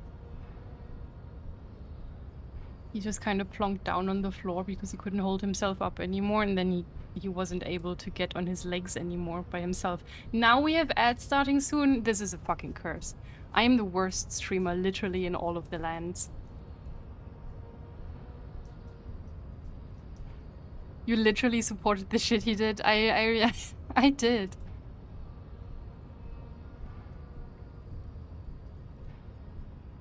Can we count the poop as 5 piss? No. No. It's already too late now. I already paid you guys out. We're not counting pooping as pissing. What are we talking about even? Maybe he got piss on his feet so he could min-max the piss spreading. Maybe. It's possible. Okay, let's get those damn ads out of the way. Anyone who's not subbed and is getting hit by ads in a few seconds, I'm so sorry. Thank you for sitting through them. We will try to punch a Nazi afterwards, so it should be worth it. I'll see you in 3 minutes. And the rest of you, we can keep talking. I don't think... When I read that cats drool when they're happy, I don't think that would bother me, actually. Maybe I'm just too used to being around dogs, who also have a very high chance of drooling a little bit sometimes. I don't think I would be bothered if a cat drooled on me, especially if it means that it's happy. Keep talking and nobody explodes. I would be good at that.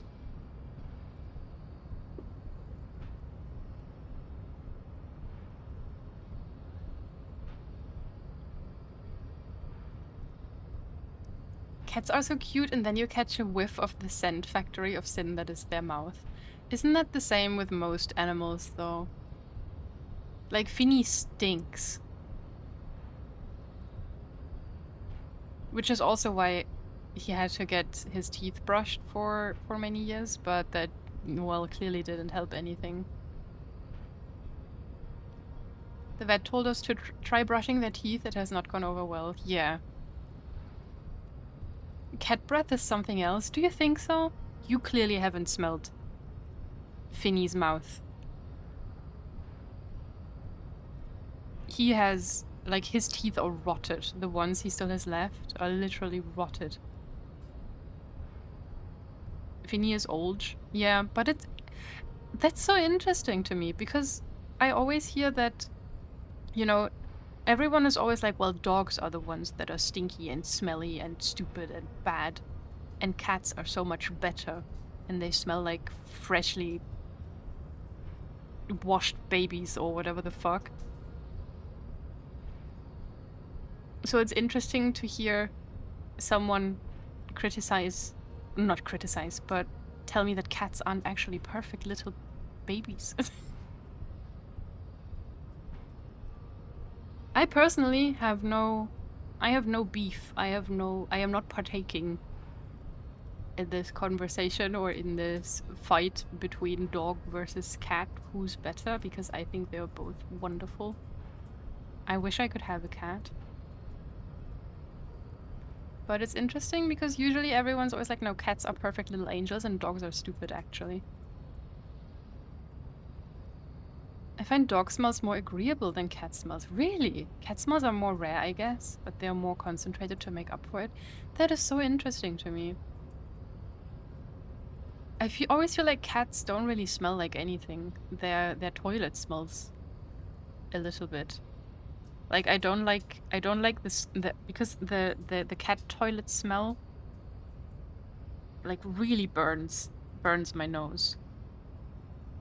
That's something that I can't do. But aside from that, I always feel like cats don't really smell like much. As an owner of 3 cats and 1 dog, they're all equally a sandwich short of a picnic. In some degree.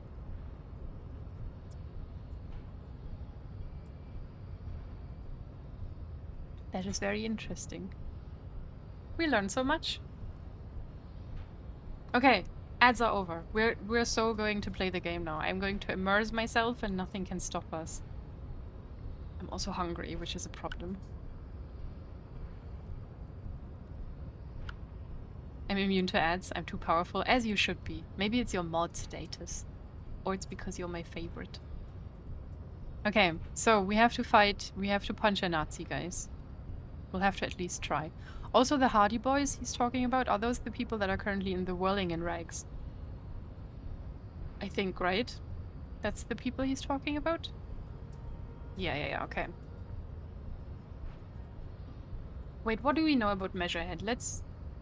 Let's do a quick recap, because I don't fucking remember anything.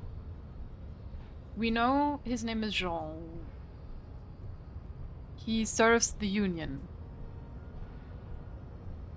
He's giga racist and likes to speak in all caps.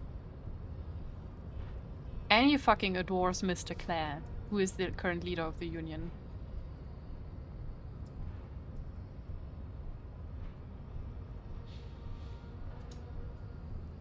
And that's pretty much it.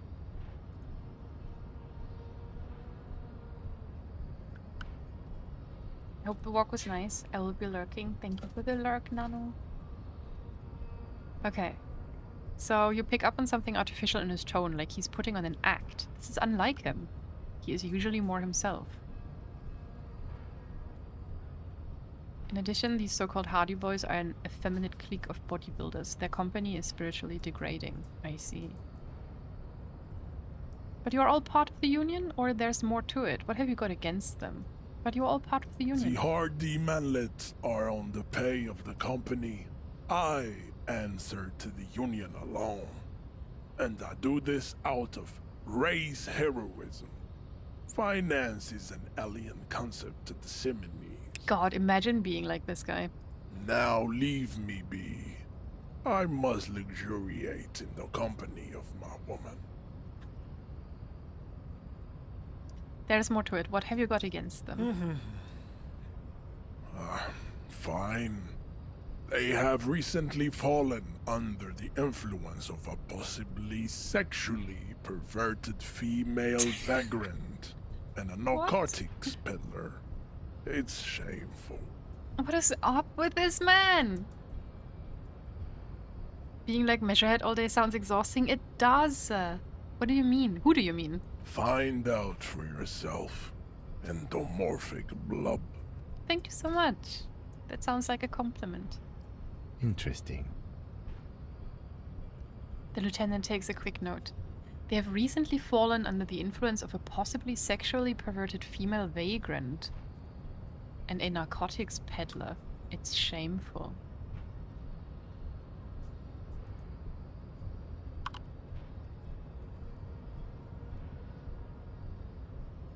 A vagrant? My first thought was... No, I actually don't fucking know. Who have we met? We've met Joyce. But she's not a vagrant, is she? Who else? The gardener, who is actually a lawyer. Is she a vagrant? Probably also not. The narcotics peddler. Who the fuck's that? Or maybe it's people we haven't actually seen yet.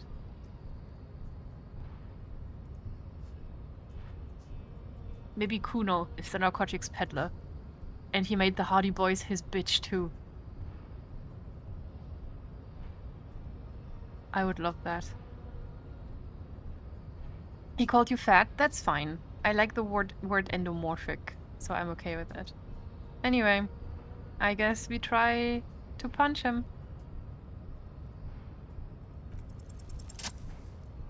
Uh-oh. Wait. Wait. Just like that, instinct took over. A solid strike straight into his throat, into the cartilage. You could swear you felt the soft palate break. I am the best Nazi puncher of all time. Even with my goofy ass glasses. Look at this. Continue. The man is reeling, gasping for air. Time stands still around you.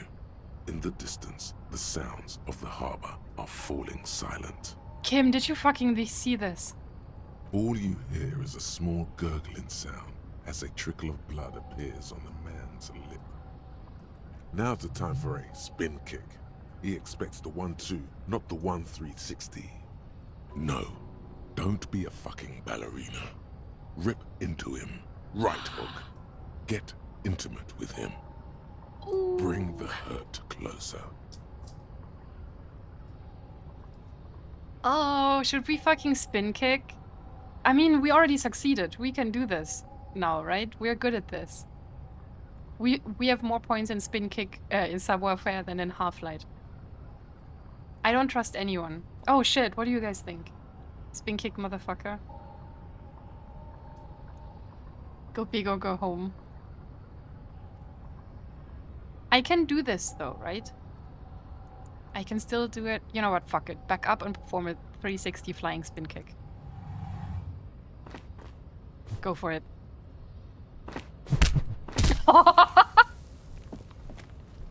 The man lands with a dull thud, Kim! like a broken down puppet of muscles and sinew. For a moment, he still tries to keep his head up, dazed eyes looking at you with unimaginable surprise. To your left is the button. I'm sorry, I didn't want to do this. No, fuck off. Disco Inferno! Press the As button. you slam your fist on the button, the man collapses entirely, his head rolling to the side. That was Looks awesome. like you're the new measurehead now. Ew, don't talk to me. No one is the new measurehead. Let's go before he gets up. The lieutenant makes haste towards the door. Kim, are you fucking proud of me? The man is still knocked out. He breathes slowly and steadily. I'm so happy. Wait, where do we go? What's this?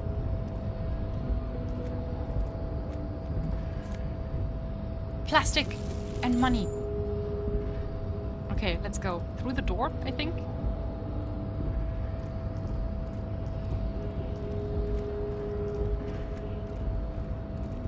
Did we do well? Are you guys proud of me? Have you ever seen something like this before? We're so fucking good at this.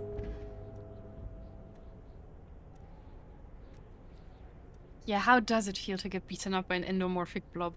And this is my tutorial on how to punch a Nazi. 10 out of 10 would do this again.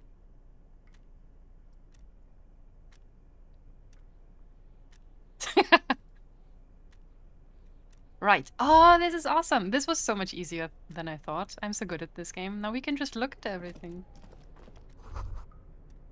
Every worker, member of the board, is written at top of the flyers. Yeah. And at the bottom, the union logo and demand democracy. This is a Dewey typewriter. The model name is on the back. Well, look at it. Money? A postcard. Le Jardin, 21. Yeah. It's time to look at stuff. This laminated postcard offers a glimpse across the river. A little more than a decade after the war, the eastern bank is already fully renovated. The hillsides are lush with gardens and residences. Someone's parked A small beige airship by the fountain. This postcard will sell for a pretty penny. For 35 cents. That's like nothing.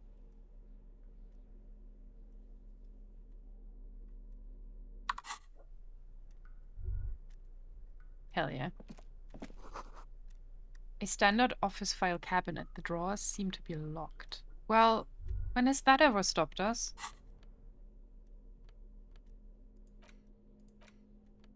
Tools. Pry bar.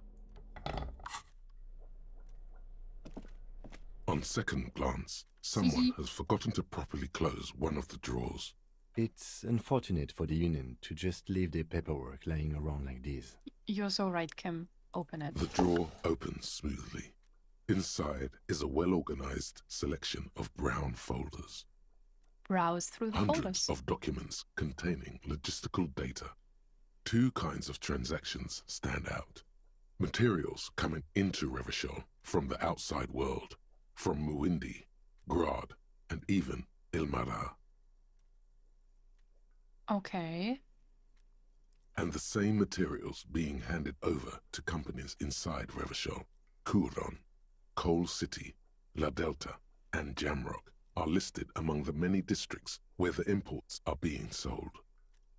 Anything interesting? It's hard to make sense of this thicket of company names, dates, quantities, and percentages.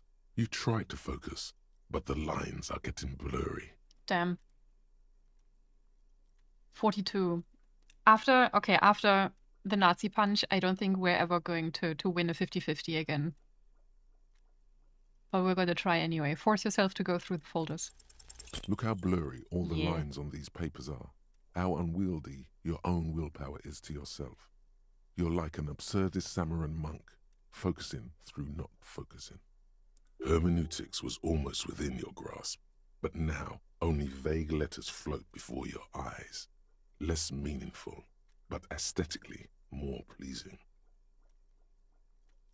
If I let my eyes go completely out of focus, all shapes start melting into each other. Could I actually focus through not focusing? You're a police officer, not a spiritual healer. Well, fuck. You can focus the normal way by turning your attention to something and not letting go. If I let my eyes go completely out of focus, all shapes start melting into each other. Is that what you're doing with those folders over there? Oh, did I say that? Oh, I said that out loud. Oops, never mind. That was not the plan. Let's just get back to work, Lieutenant. My thought exactly, officer. Shall we? Close the it. The drawer slides shut smoothly.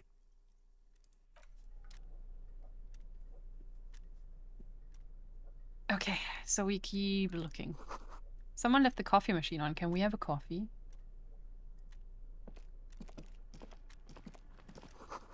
The radio is emitting strange buzzing sounds. Interesting. Book, La Fumée, Volume 1, Number 4. We have a book. The leading intellectual organ of Martinez communism offers a radical Mazovian perspective on a range of contemporary issues. The cover features a stylized portrait of the late King Frizzle with a pair of white antlers growing out of his head.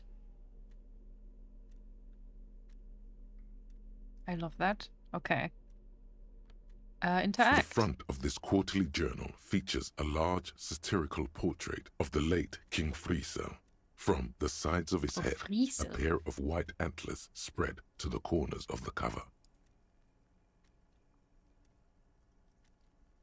Why the king? Should I know anything about that?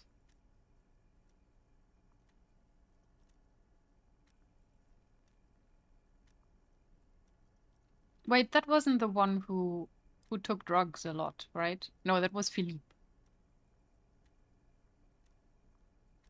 Yeah, no, that was Philippe. I don't know. I don't really know a lot about Frizzle. I know that he got executed very publicly as well. Why Frizzle? Because Frizzle was incompetent, foolish, and cruel. In short, the embodiment of everything the communards wished to overthrow. It's satire, you see. Yeah. Flip through the pages, see what catches your eye. To your disappointment, there aren't any full-color pictures to direct your attention.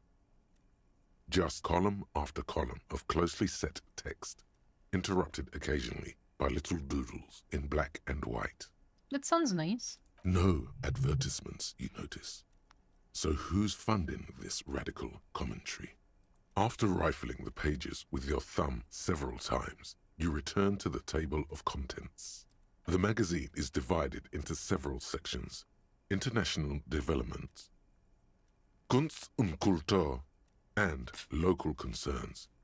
Just inside the cover, there's also an editor's note. That sounded like he was hurting himself when he said Kunst und Kultur. Read the editor's note. Comrade, as you know, this journal takes its name from Mazov's immortal expression, Du cristal à la fumée. This was his way of describing the way the rigid, crystalline structures of capitalist ideology turned to smoke under communism. The rigid crystalline structures of capitalist ideology turn to smoke under communism. But, like the structures of capitalist ideology, we too are at risk of going à la fumée, unlike many publications which are content to spoon-feed their readers reassuring drivel. La Fumée is committed to telling the radical truth, even when that truth may drive away potential subscribers. We love that. Only 4 issues in, and it sounds like they've already alienated their readership. Perhaps they've overestimated the market demand for this kind of commentary. So please, if you value our radical Mazovian perspective on contemporary politics, culture, and international affairs, please consider subscribing today. Yours in struggle, the editors. What is this? Kim, I think this is a communist magazine. Why? Play it cool, pretend everything's in order? What the fuck? No, we're whispering. Kim, look at this. Harry's behaving as if he found a porn magazine or something. What do you expect? It was laying around the office of the Debarders Union. They're probably bankrolling the thing. Don't sound so annoyed with me. You flip back to the front of the magazine. The table of contents unfolds before you. I want to catch up on international development. This section includes a long, tedious critique of the latest round of free trade negotiations between the EPIS nations and the Free State of Semenine. We still don't know what EPIS stands for. I don't think. I think someone in the chat last time suggested it might stand for Electric Pigs in Space. Was it you, Margaret? We do? Oh, okay. You mean the Electric Pigs in Space.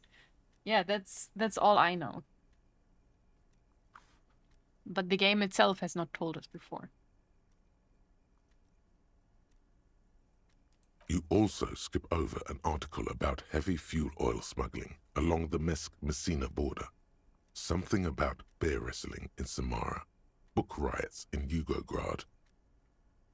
Okay. Whoa. Bear wrestling. Flip back to that. I don't care about bear wrestling, but sure. All right, let's see what this bear wrestling is all It about. seems to be part of a new public fitness initiative in the People's Republic of Samara, SRV, devised and promoted by none other than President Kanajinsky himself. Okay. According to this extremely credulous account, Uncle Sport, as he's affectionately known to his people, has recently decreed bear wrestling the national sport of the SRV. What does the we stand for? Like Samaran Republic. I don't know. How can you not care about bear wrestling? Listen, I'm not very into sports. When it says bear wrestling, does that mean two bears are wrestling each other, or...? Of course not. The article makes plain that this is man on bear, or in some cases, woman on bear competition. 2 competitors, 1 ring, 5 rounds, or until incapacitation. Damn. According to the SRV's Ministry of Information, the program has been a tremendous success. Wow. Public support stands at 87%, and youth obesity and alcoholism rates are down 12% and 7% respectively. I don't believe that. This is the SRV we're talking about. Yeah. If you think those are the real numbers, there's probably a guy who wants to sell you a bridge in La Chette. Yeah, I'm not sure I trust these numbers. Maybe we should all be fighting bears? I don't know about that. I mean, you guys feel free. Feel free to fight some bears if you would like to. But I think I'm gonna sit on the sidelines and watch. I'm not sure I trust these numbers. What are you, a statistician? Did the moral intern send you on a fact-finding mission? This is the SRV party line, comrade. Oh, man. I'm not sure about any of this anymore. Kim, do you think there's any chance our case will take us to the SRV? Wait, do you think Kim would like to go on a bear wrestling date? The Samaran People's Republic? No, I should expect not. Why do you ask? I think it might be fun to partake in a bear fight. I don't think Kim would fuck with this stuff. You know what? No, maybe we should... Yeah, let's go. I was thinking it might be fun to see a bear fight. And implied is, of course, with Kim. They're quite the spectacle, as I understand. I've heard they make the people in the front rows wear plastic sheets. Oh, God. On account of the blood, you see. Yeah. You flip back to the front of the magazine. The table of contents unfolds before you. Okay, what is Kunst und Kultur? It takes a moment, but gradually it dawns on you that Kunst und Kultur must mean arts and culture. It sure does. Damn, Harry can speak German. Why they decided to title this one section in Wälder is beyond you. I'm sorry, in Wälder? Obviously, because it's cool to drop random phrases in foreign languages.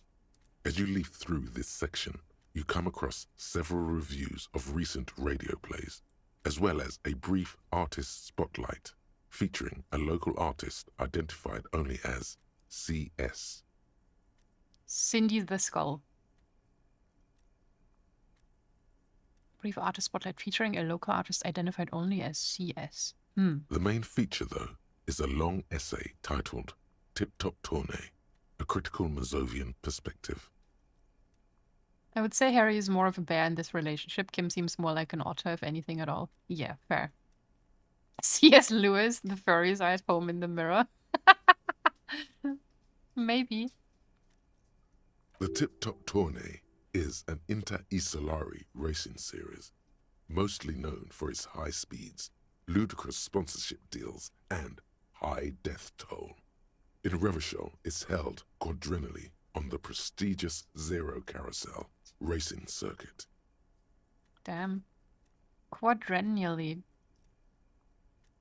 So does that mean every 4 years?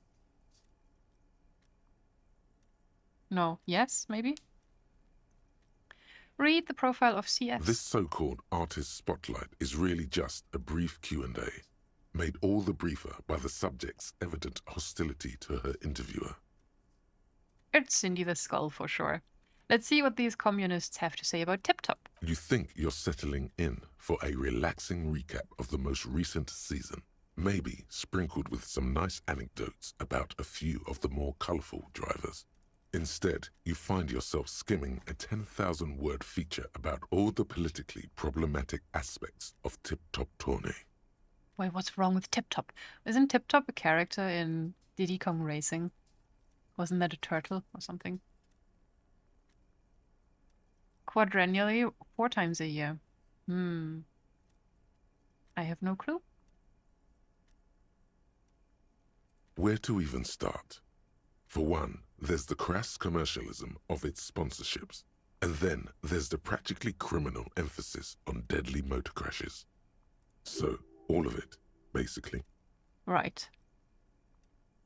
Who wrote this? What's so bad about sponsorships? Well, money.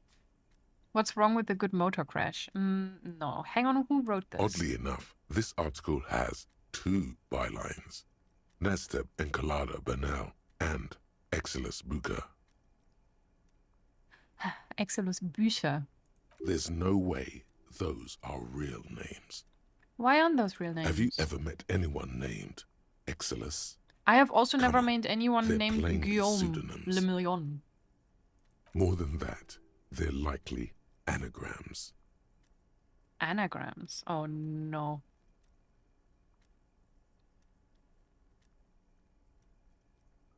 I guess what's bad about Motor Crash? And that precisely is what's problematic about it. Were it not for the promise of random, spectacular violence, audiences would quickly lose interest.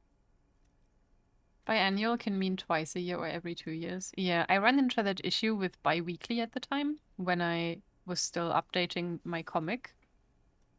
I was going for, like, an update once every 2 weeks.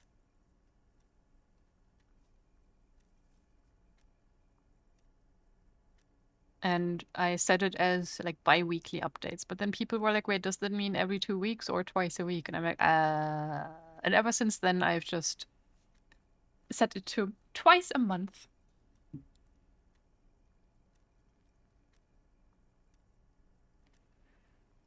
At the end of the day, it's the destruction of these 750,000 real races that you're really watching for. Damn, that's a lot of money. I'm pretty sure I like it for the racing. Oh, you're right. I really am just in it for the violence. You see, one cannot avoid the conclusion that Tip Top Tourney is simply the apotheosis of spectacular entertainment under capitalism.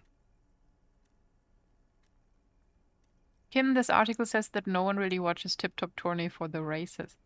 Kim, did you know Tip Top Tourney is actually an orgiastic ritual of capitalistic destruction? I had no idea. Let's take the second one. Let's not piss Kim off. Oh, come on. Can this article read your mind? He sounds pissed off still. I guess not. There you have it. No reason to get hung up on the pretentious ramblings of a few young men. If I had to wager, I'd say they've never even seen the inside of a motor, much less a motor race. I take whatever they write with a large grain of salt. He really likes that shit, doesn't he? He's really into cars. And he did like, he listens to like Speed Freaks FM. Wasn't that also like some racing stuff? You flip back to the front of the magazine. The table of contents unfolds before you. Let's see what they mean by local concerns. Unsurprisingly, much of this section is taken up with articles declaring unqualified support for the dockworkers' strike. You skim the headlines. Paint the harbour red and white. Martinez tames the wild pines. A city in revolt. First we take Martinez, then we take La Delta. And he wanted to install his hubnobs, yeah. And you're going on a date to change his headlights? I know. So Kim is a car guy. I need to remember that. Well, thank God I didn't use the other option. Finally, there's a brief article by the writer, G. Martin, accusing the owner of the Capeside Apartments of illegally attempting to evict certain communist tenants simply for not having paid their rent. Gaston? It's fucking sandwich, Grandpa. Ah, this must be Gaston's handiwork. Damn communists. Should have killed a lot of them when they had the chance. If it weren't for Wild Pines, all those moochers would be out of a job. Charging rent just to live somewhere is pretty outrageous. Honestly, yeah. Wouldn't it be better for everyone if labor and capital could reach some reasonable accommodation? How centrist of you. Why should I care? This doesn't have anything to do with me. But we're probably also paying rent. Charging rent just to live somewhere is pretty outrageous. Yeah, fuck rent. The writer G. Martin remarks dryly that capitalists love wealth redistribution, so long as it's only redistributed upward. That sounds like when we talked to Gaston, he sounded like such a, what did we call it? Or what did the game call it? Like caviar socialist?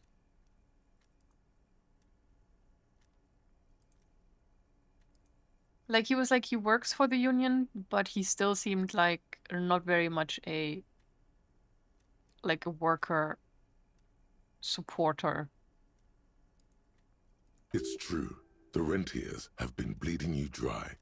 You really ought to find your own place one of these days. It's true. We can build a little shed together with Kim. Like, I think Gaston seemed a bit like a fence sitter, no?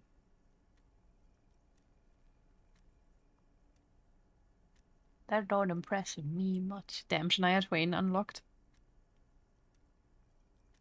Heartbreaking, awful person, you know, just made a great point. Yeah. It happens more often than you think. Renee kept calling him out for staying on the fence. Yeah. You flip back to the front of the magazine. Okay. Well, that was fascinating. We spent a lot of time with that.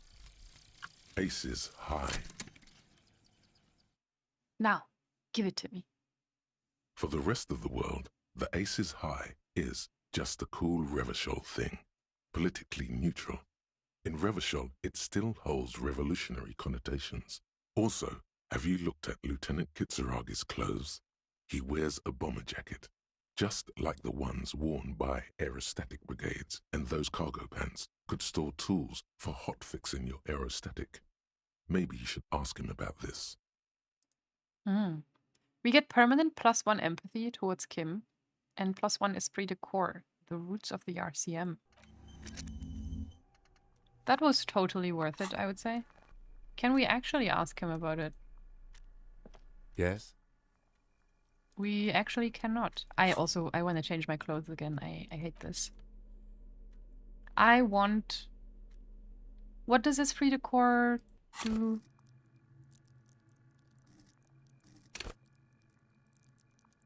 Oh, cop culture. Ew. I mean, can be handy. I keep saying ew. I keep forgetting that we are a cop. Let me look at this. Enables you to understand your blue-souled sisters and brothers, not only by picking up subtle signals from your partner, but by witnessing flash sideways scenes as they play out in your precinct. Honestly, we do want that, because I do want to pick up on stuff that Kim wants from me, which I have been outrageously bad at. There we go.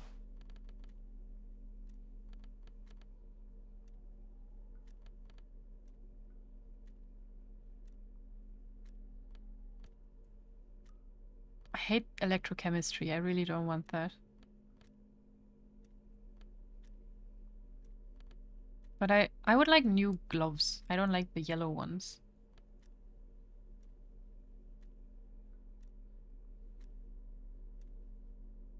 Oh, not spoiler, just game mechanics. The new dialogue option could be buried under an option you already checked. Oh, thank you so much. Yes? I did not know. What do you want to know? Ah! Thank you. I wanted to ask about the pissing contest. Thank you, Jellyfish. Super helpful. Now we can do it. Now that we've inspected the scene, I want to know more about the pissing competition you mentioned. What's there to say? It's just stupidity. What kind of stupidity? The cop kind. Our precincts can't decide if Martinez is part of Jamrock or the Industrial Harbor. Yours or mine, as if we somehow own parts of the city. Typical street gang mentality. So we've let the Union make a mockery of law enforcement here, and now it's come to its natural conclusion. Oh, our precincts can't decide if Martinez is part of Jamrock or the Industrial Harbor. Interesting. So this is a struggle over who runs Martinez. Well, sort of. It's less a matter of who gets to police Martinez than who has to. It's an orphan district, in other words. I think the dispatch desk just told both our stations about the hanging. There was quite the brouhaha at the 57th, I can tell you that. Time to settle it, they said. Cop off. But I assure you, I am not their finest or toughest, with 102 cases solved. What I am is least interested in a pissing competition. I love this man. So he volunteered to represent the 57th, but not out of competitiveness. On the contrary, somewhere in your mind hangs a dark green blackboard. There are two columns.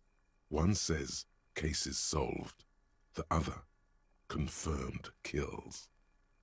For some reason, I thought you had 104 solved cases.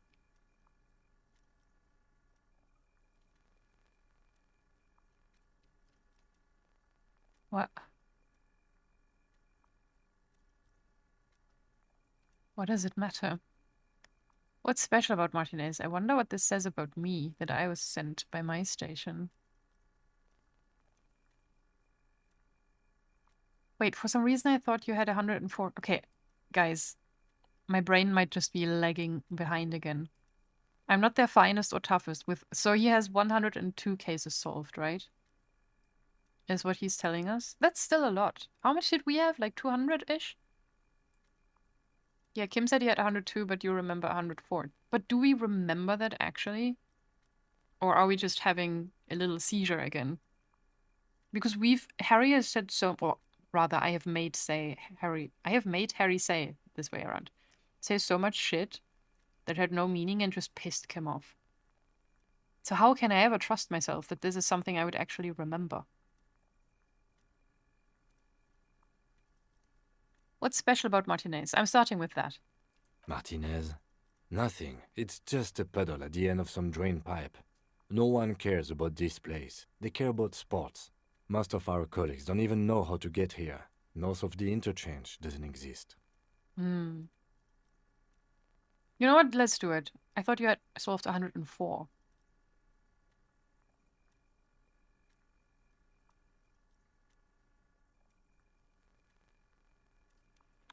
The encyclopedia thought sounds more like something from Esprit de Corps. Yeah, it doesn't... Yeah, encyclopedia was usually very much just facts. This is not something that sounds like a fact that you would find in a lexicon. I thought you had 104. Well, technically. The official record keeper has been known to double-count murder-suicides. Okay. A common accounting gimmick used to inflate precinct stats. Let's be honest, 102 is pathetic. That's crazy. Who would ever pick this? If anyone has ever picked this answer, I hope your pillow is always warm and slightly damp. So you're still a good cop, right? I'm good enough for this case. I'm not here to compete. I came because I had to. My fellow officers, the sergeants in particular, would have made this scene into a circus. I wonder what that says about me that I was sent by my station. He raises an eyebrow, thinking it best to let you make the next move. It's all part of the master plan, you see. The fuck? I'm a highly experimental cop, but if I am right, this is outré, even by my standards. I was sent to teach you a lesson in style. There can only be one conclusion. I'm the finest, a case-solving machine sent to outperform you in every way imaginable. An augury, there's the word augur again. An apocalyptic omen sent by my people. Can you guess my message? I probably have an unbelievable kill count. Idiot, you know your kill count is 3. I'm gonna leave why I was sent unspecified.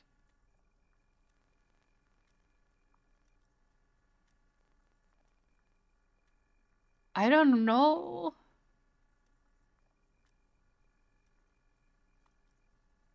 Let's go with this one. We're highly experimental. Really?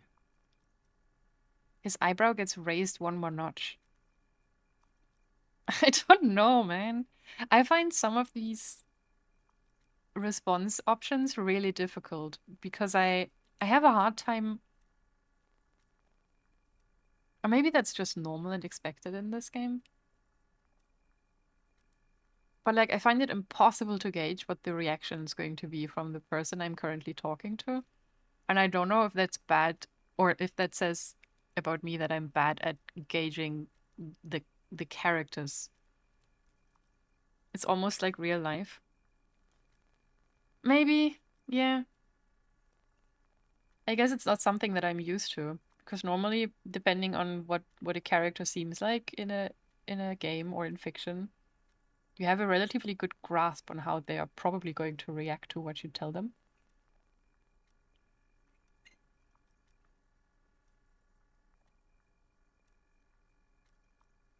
Forget it. Was there anything else you wanted to ask about the competition? If not, we should move. I didn't want to read all that. Close your eyes. The rows are endless. Look for Precinct 41. Jean Vicmer, Judith Minot, a special consultant. What was his name? Then the rows degrade into green nothingness. Okay, well, enough of the competition. Tell me something Yes, else. it's a wholly pointless matter. Forget I ever mentioned it. No, thank you so much for telling me. That was interesting. What do you want to know? You mean like a brief? Do you want me to brief you? There's no reason to wing anything. If you didn't get the brief 3 days ago, the RCMM, during that time, the victim had been stripped of his belongings. Yeah, we've the heard all caller of did this. not identify him, but used the word lynching. There is an ongoing labor. Okay, Cool. then. Was there anything else you wanted to know? No, Good. we've done this. No response. He's having trouble processing it. Have you tried concentrating on something other than your personal affairs? I'm afraid this is a medical situation. Really? You look fine to me. I saw myself in the mirror and had no idea who I was. This psychodrama is unbecoming. Clearly, he prefers to think you're malingering. He cannot fathom that anyone could drink so much as to retroactively erase their entire life. No, we're going through this now. It's not psychological. Some sort of major brain damage has occurred on an unprecedented scale. Then you should consider seeking medical attention. Oh! You can use the radio in my kinema to call your station's Lazareth. Was there anything else you wanted? Okay. I want to talk about What about you. me?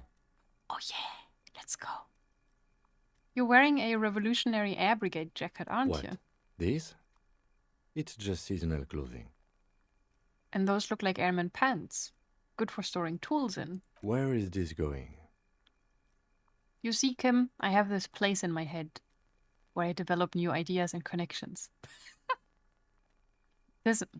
We're never getting that date. He's gonna hate. I know I'm gonna screw this up. By the end of this game, Kim's gonna fucking hate me. Interesting. I think it's called a brain. No. It's no mere brain. No, normal people don't have this. It's like a mind laboratory, a spiritual R&D division. No, a palette. No, better yet, a painter's atelier of concepts. Okay, Art Cup. Thank you. Thank you for indulging me. Okay, indeed. And in this atelier, I have realized that you harbor some kind of sentiment towards the Revolutionary Air Brigades. I do not harbor a sentiment for Revolutionary Air Brigades in particular. Just air brigades, then. Okay, I wanted to become an aerostatic pilot. Then I turned 10 and realized we no longer have an air force. Oh. Are you sure the Revolutionary has got nothing to do with this? Absolutely nothing. Okay. Thank you. My mind is satisfied. And we point to our head again. Good. He glances impatiently at his electronic wristwatch. Oh, it's almost 1 p.m. Let's check. That means we are almost ready to check out the kitchen. Why does art inspire you so much? I don't know. Oh no, not the reptilian brain. Oh no. What do we have here? I can hear the voice. Welcome in. Please be kind. The ancient reptilian brain scares me. Oh no. What is art? Oh fuck. Did anyone else hear the voice actor himself now? I'm so good. I should be a professional voice actor.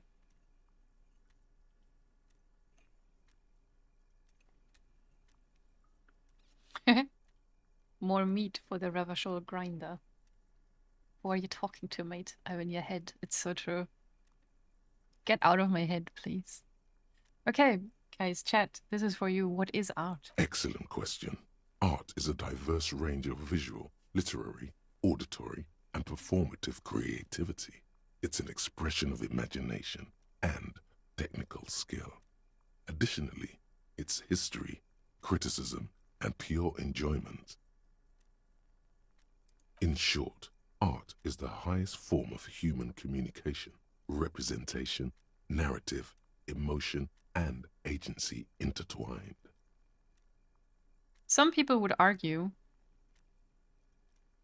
that technical skill is not needed in order to make art. I actually am not sure what I think. Would I fit into the art world? I mean, have you looked in the mirror lately? You have the exact features of a savage art critic, with that beard and those clothes, disheveled and prophetic. Perhaps you should try to critique architecture too. I agree, it's the highest form of communication. I almost feel like it's one of the... I mean, yes, I would say it's one of the highest forms, but it's also one that is very intrinsic to humans generally.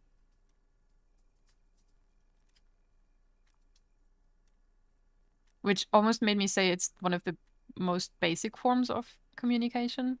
But that's not true because it's not a basic form of communication. But I think it's something that like everyone has in them.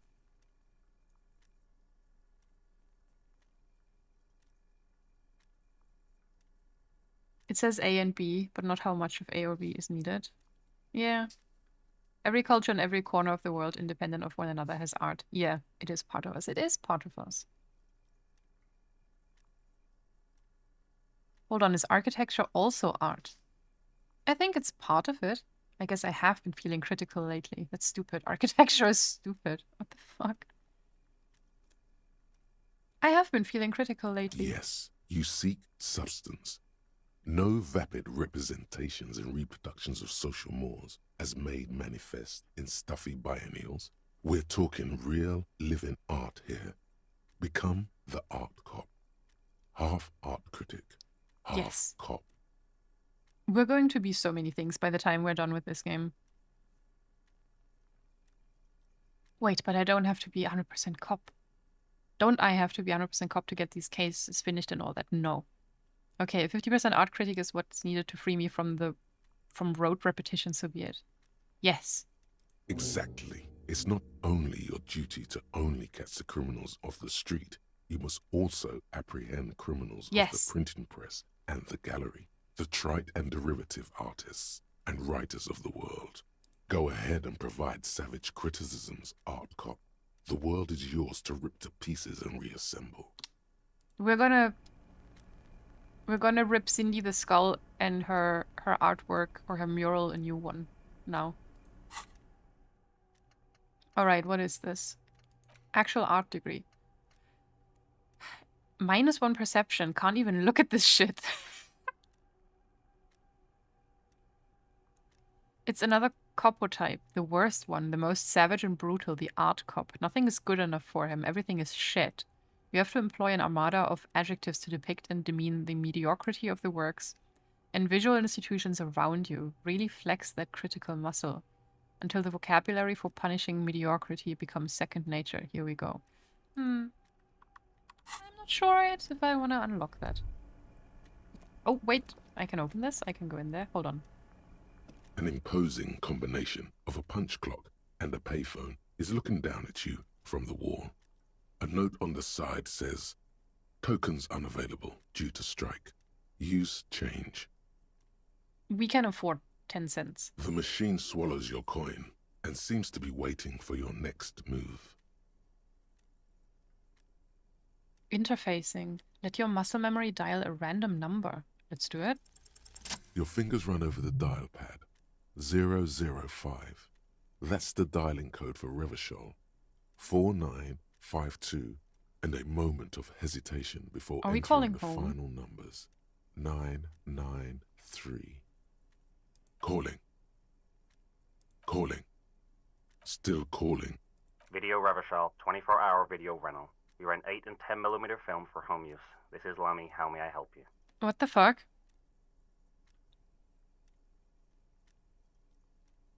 The voice of a youngster on the other end sounds as enthusiastic as that of a man walking towards the gallows.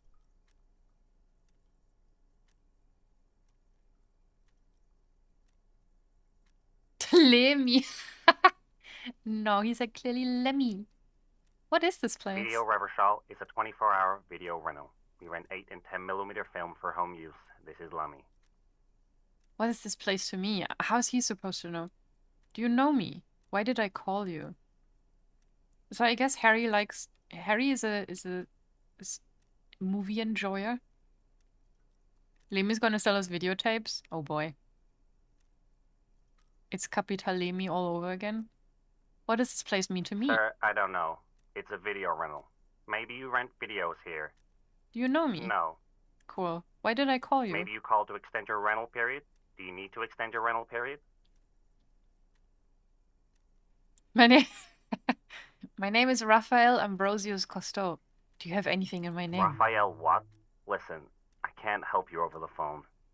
If you need further assistance, you can visit us on the corner of Voyager and Main. Are we done? Okay. The call is terminated by the other party.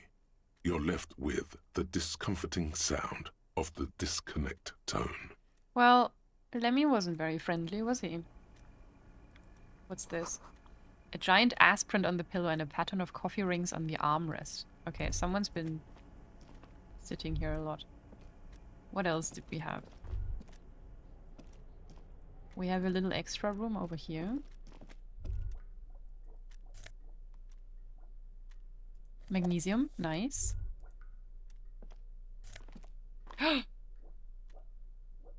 Neat office shades.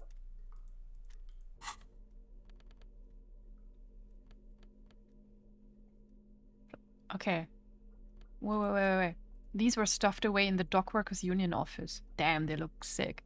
They're perfect for scribbling down paperwork when the sun tries to get in your eye. Good for staring down suspects too. +1 visual calculus. Wait, how good are we already at that? Pretty good. And it takes away one logic? No, 1 drama. Oh, I could do with a little less drama.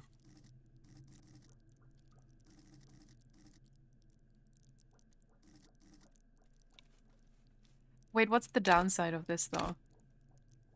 Makes the world reveal its secrets to you, but you may be so absorbed by your mind diorama, yet you don't notice as crooks steal your pants.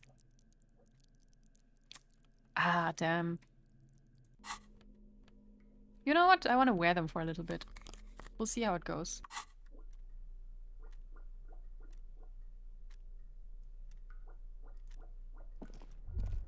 And now we open this.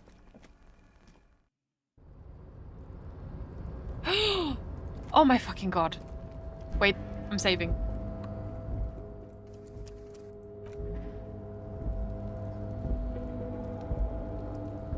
Finally. The tarpaulin cloak is still hanging on the railing. The white rectangle of the Revachol Citizens Militia is clearly visible on its back. Grab it. As your fingers touch the tarpaulin, it almost feels like the cloak wants to deliver a message of comfort through your fingertips. Oh! Oh, look, it's back. A police cloak made from heavy tarpaulin. It would be nigh wind and waterproof if there weren't 3 bullet holes scattered on the surface. The signature white rectangle of the RCM covers the garment's back. +1 shivers. What does shivers do?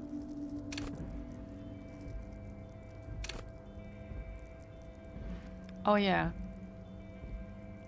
You become more keenly aware of your surroundings, enables you to hear the city itself to truly belong to the streets. Supernatural ability. You know what? I want to wear it. Also because I'm sure if we put it on, we're going to find our badge in here. What are we sacrificing for that? Esprit de corps. Oh, that we get anyway. This is an all-around win. Please tell me there is no badge in here.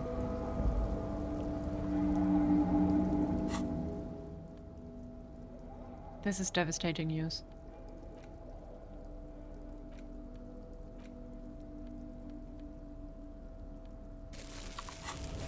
Kim. Well, whatever. Drip? Yeah, it looks really cool. We're getting prettier by the second.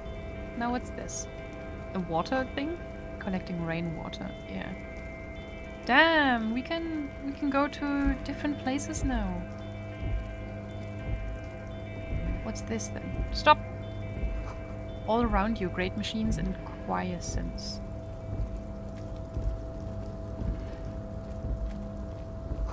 White pine trees are printed onto the screen covering. Looks like a forest under snow. Oh yeah. I didn't think these were like pictures. I thought this was just the color coming off of the tarp.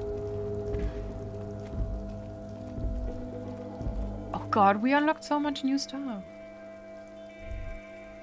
And bottles. 10 cents. Another 10 cents. We are really cleaning up this city. Numerous empty bottles of Commodore Red and potent Pilsner. At least 3 packs worth of cigarette butts. I see.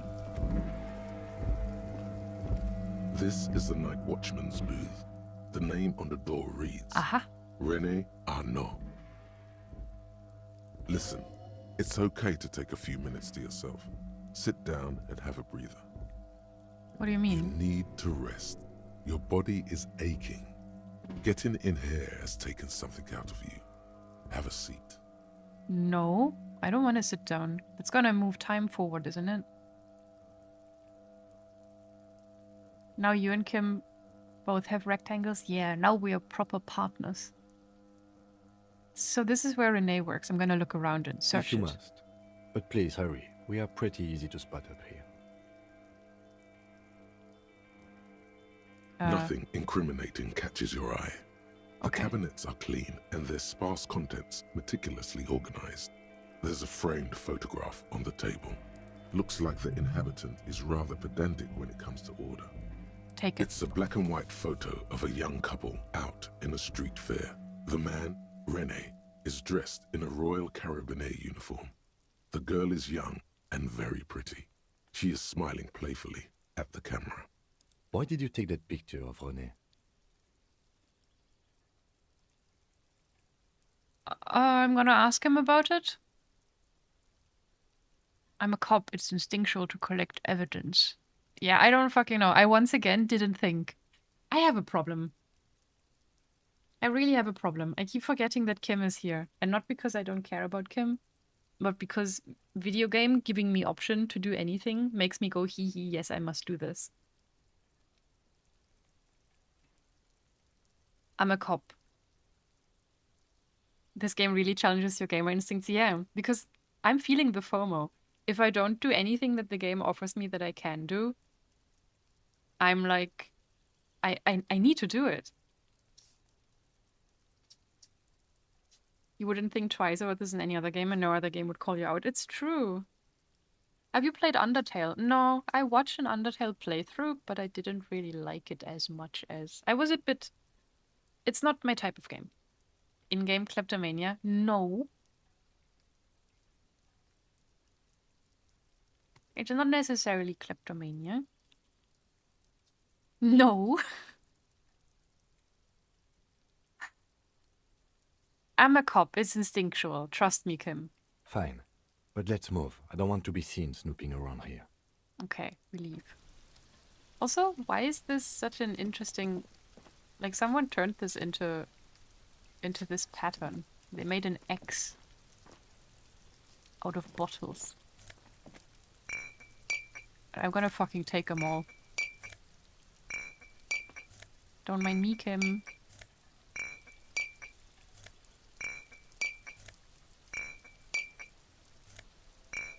Wow. Look at this. Okay, that's it.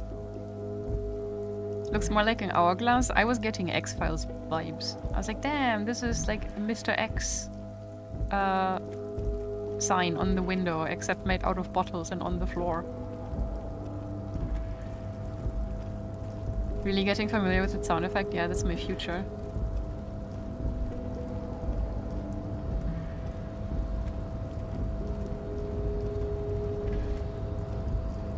Looking monolithic. What's this? Wait, what's... Oh, that's a button. A rusting control panel with several knobs. 2 buttons marked Marche and Arrête are faded with use. It seems to control the large crane above. A container is attached to its hook block. So is this go and stop? I read is stop, right? Marsh. On. Oh, well, I guess. Off. Let's not, for now. Is this the famous German bottle recycling urge? Kind of, I guess. I've also seen too many elderly people in my lifetime who are out there checking garbage bins for recyclable bottles because they don't have enough money, and I just know that's going to be me when I'm old as well. You see faded industrial letterings on the platform Qualsund.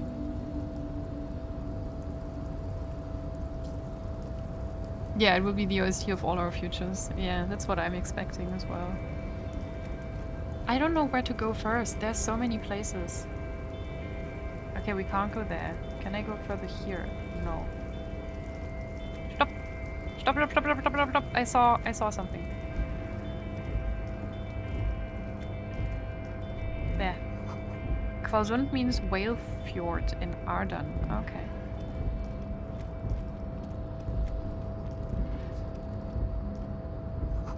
The shipyard ahead is oddly quiet. The great machines are sleeping. What a way to say it. There's money on the ground. Ooh.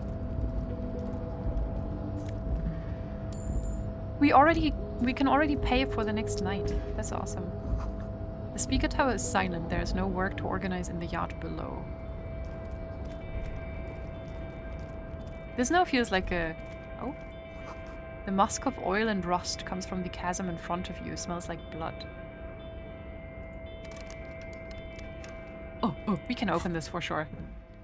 With the pry bar, maybe. Yeah. Fallen Ultra Series gloves, +1 half-light. Nice. You know what? I'm gonna wear them. Because I want to get rid of the other ones. We're now... Oh, look how we good... How we good look? How good we look? For ultimate performance efficiency, these Fallen Ultra Series gloves come fingerless and with a grippy padding covering the palms, making these ideal for quadrupedal movement or for lifting ergo or cargo. Wait, so we can run like a dog now?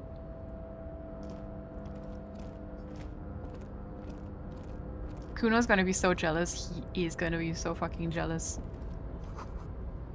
Industrial-sized thermos smells like burnt coffee, and I see more money. Oh, ooh. Rich. Look how we good look. Wonderful quote. Hello. I should save. I'm worried.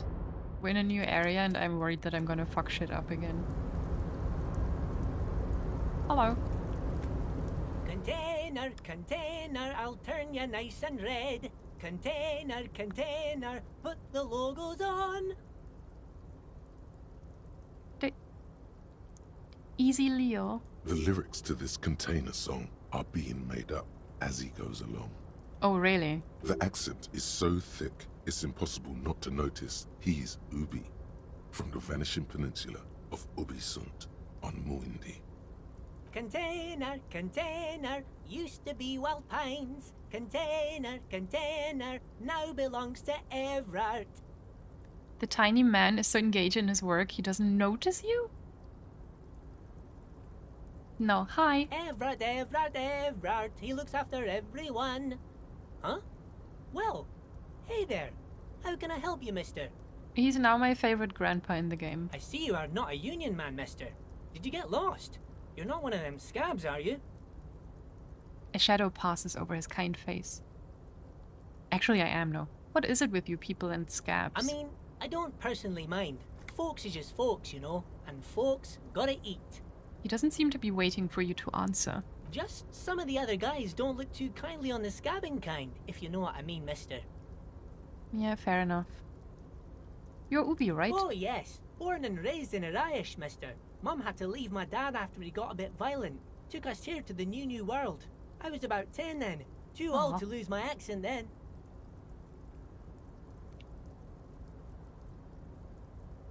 People say us Ubis are up to all sorts of trouble with sheep and other animals and whatnot. I just want you to know there was never any of that where I come from. No, sir. Those are just nasty rumors.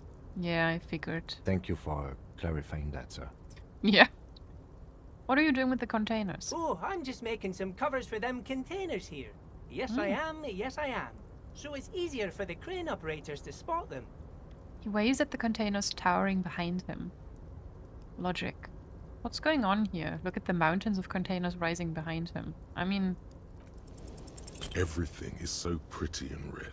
You Damn. and Leo look like brothers as you glance around with similar childlike wonder. Wow.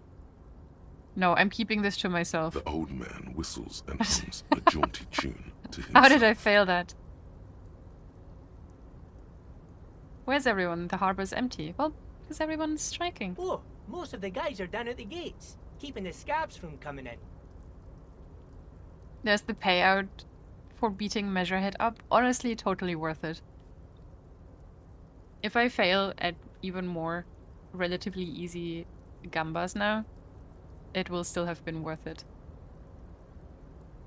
He leans in with a confidential look. We're on a strike. The whole union is. I heard. You don't have to work when you're on strike. Ha! We haven't worked for 2 months now. Wow. So no one is working? Not everyone is down there, of course. Mr. Evrard is in his office, where he always is. And Jean-Luc is guarding the gate. Not anymore.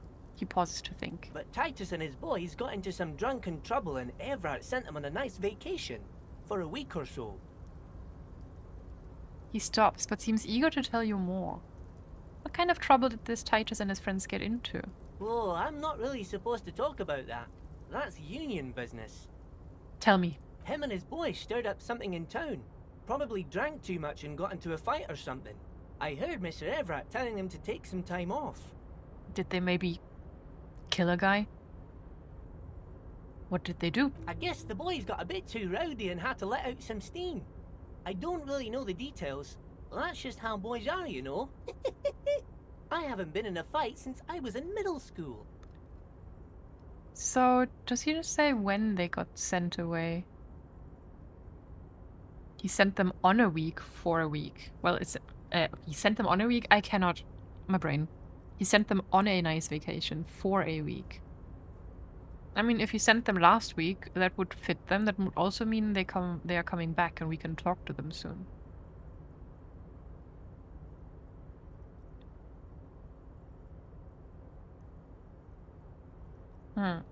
We should ask when they got in trouble. Easy, Leo. Let's keep this on the hearties. He looks to you for assistance. Okay, Look okay. At him. It's not going to be anything useful anyway. Don't fight it. Better to go with the flow.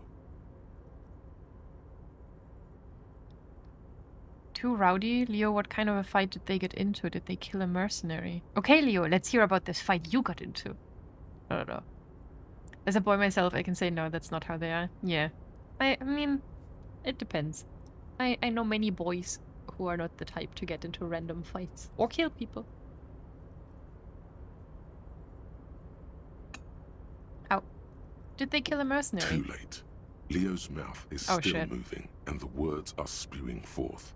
Words, words, and look, even more words. This guy could go on till the end of days. Now he's talking about some drunk sawmill owner who... No, he already switched to a prized fishing rod he apparently owned at some point. You know what? Just cut in there with your questions. He would be a good streamer. Good yapper.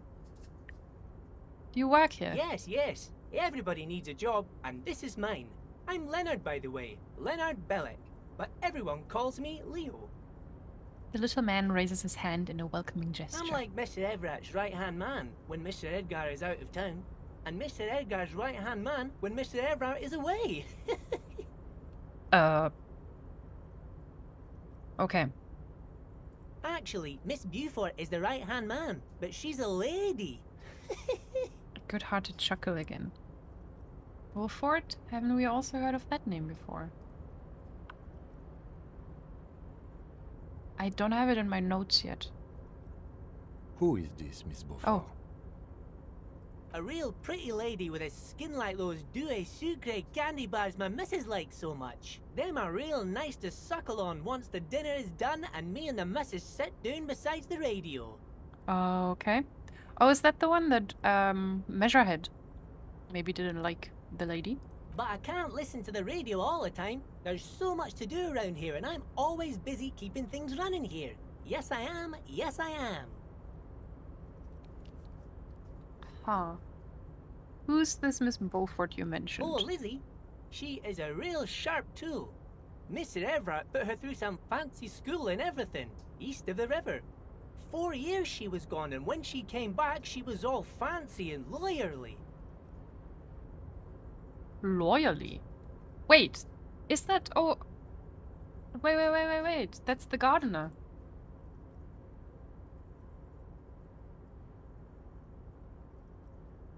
Where do I have her? Elizabeth. Yeah.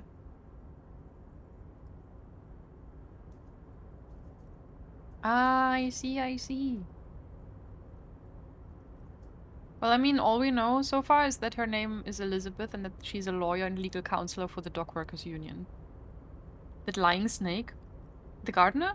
I mean, fair enough. Good for her. He respects that word. That's obvious. But she's a real nice girl. Grew up in this here neighborhood. Knows everybody and gets along with everyone. Real pillar of the community one day, I'm sure. If me missus and me was to have a child, I'd be real happy if she turned out like her. But she can't have kids. Dr. Lemaitre said so, and she knows about such things. Been a doctor for almost 50 years she has. He sighs and falls silent, watching you meekly with his blue eyes. Law school? Could she be talking about the union fixer, aka the gardener? Way ahead of you, logic. Okay, so this union fixer, the gardener. Looks like it. I'm not sure what a fixer is, but she is a real nice girl. Smart as a whip, too. The little guy smiles a disarming smile at you. Can we stop calling him little and small and tiny and whatever? Like, we get it. He is not a large man. Telling the gardener you know her name might throw her off. Perhaps something to consider later. Yeah, Oh, but we were told to play it nice. Ah, we'll see. What's in that container over there? Point to the container suspended from the crane arm. Oh, that one. That should be empty as far as I know. Lots of containers here have nothing in them. They're just waiting to be loaded up. Okay. I'm looking for the leader of the Dock Workers Union. Oh, you want Mr. Everett then? He's an awfully nice fellow, he is. Him and his brother are both nice fellows. They've lived their entire lives in this here neighborhood. He coughs, then continues immediately. It's crazy how differently people talk about the same guys. Like from Joyce, she made the Everards sound like the worst people ever. And now Leo here is like, oh, yeah, they're cool. Goodbye, crew. Good luck with your meeting. Guys like Mr. Everett and Mr. Edgar, his brother, are real good guys. Made Martinez what it is today. Mr. Everett and Mr. Edgar and I went to the same school we did when we were boys. I see. Easy now, Leo. I just want to know where I can find that man. Oh, Mr. Everett is where he always is. In his office, of course. He points to the 2 joint containers on your right. Okay, I'm off. Bye-bye now. Bye-bye. Thank you so much. That was really helpful. Plants are happy, boots are shining, every man is fed. I like Leo. Leo is great. Call your station, Lazareth. Okay. We'll do that soon. Backyard wall. Conceptualization impossible. What is that? Did we just do that? I forgot. I wonder what you will think about Everard. I'm really curious. I can't wait. I'm a little bit scared. I guess that's where we have to go in order to meet him. But I want to go back because there were more people I think we could have spoken to, and I just walked past them. Hey Yin! Is communism winning? I'm not sure yet. I'm scared of making any and all decisions in this game. I'm still very interested in the communism, but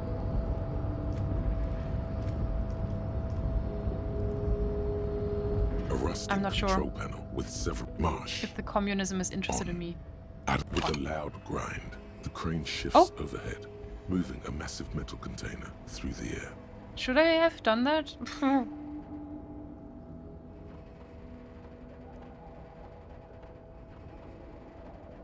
Can we get in there now? Psst. Quiet.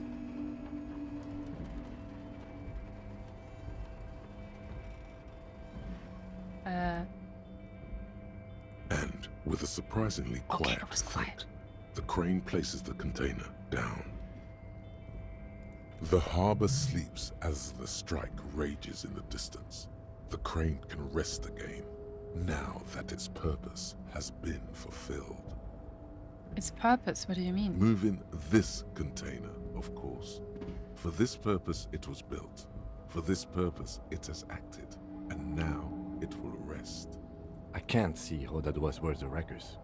Except for seeing the crane in action, which I admit was satisfying.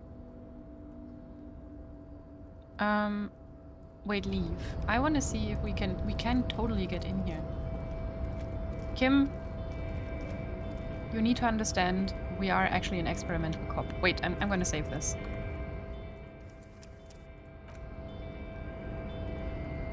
Let's go. Before you stands a cargo container, just one of many in the yard. Lieutenant, I think there's something special about this container. Is this like your thing with that wall again? Maybe? I can't tell. I think we should investigate further. Because I don't. Why not? There are a million containers here. Why are you fixating on this one?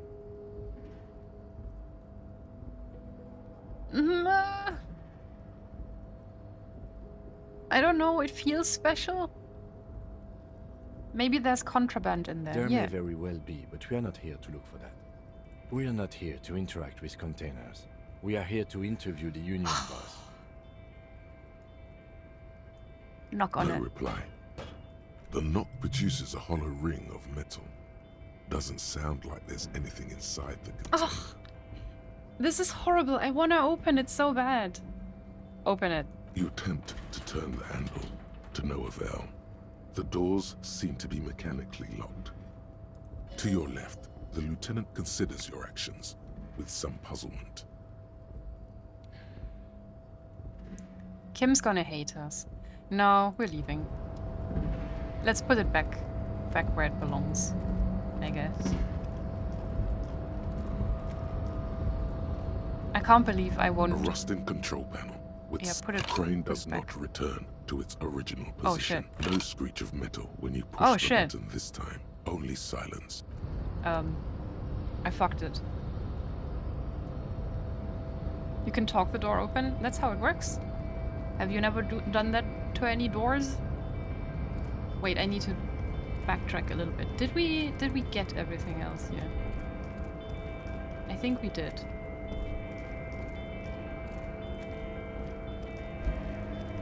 Kim's gonna hate me. I'm sad. How do I get there? Over here. Through the apartment buildings, perhaps?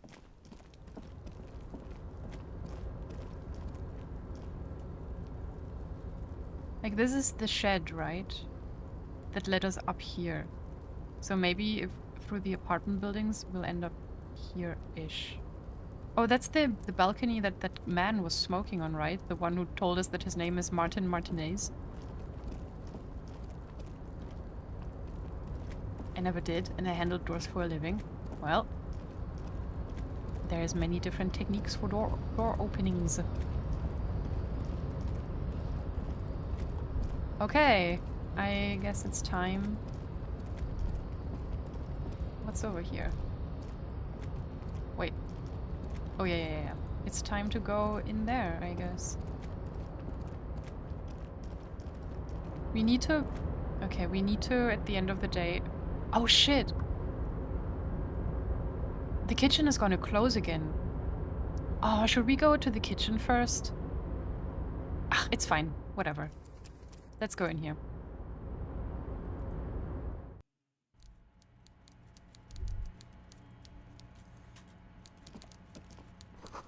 coffee in the giant thermoses is still lukewarm. Can I have a cup? A stair made of pellets leading up. That's a very makeshift office. Kinda cozy though. Look at this.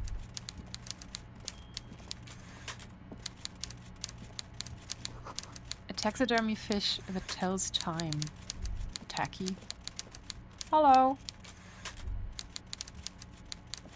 Before you is a walrus of a man seated behind a large desk.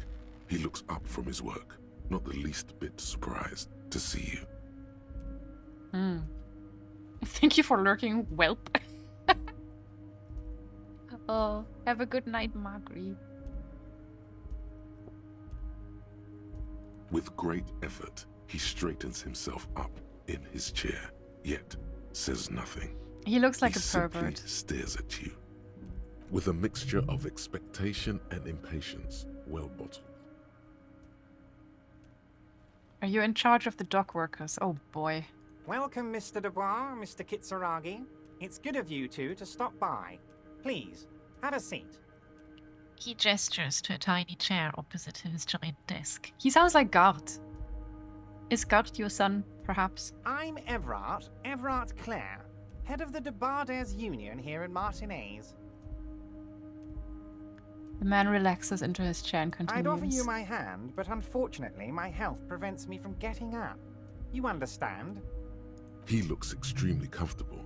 The tiny folding chair, on the other hand, looks like a torture device. I don't even see it. Is that the chair? You go ahead, detective. Lieutenant nods at you, then the chair. Whatever he has in store for you, it can't be good, he thinks. I'll do my best. Okay, oh, this is awesome. I like having esprit de corps. Forget about that. What's with this Dubois stuff? You're getting some seriously bad vibes from that name. Oh, wait. Yeah, hold on. He knows my name. I'm sorry, I forgot that I'm technically not aware yet that Dubois is my name.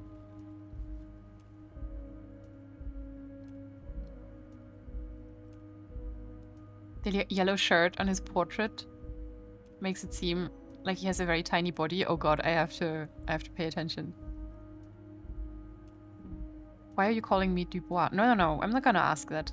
We're taking a seat. Excellent, Mr. Dubois. I can see that you're a reasonable man, and reasonable men can be of great use to one another. This looks like he's naked, like a tiny naked body.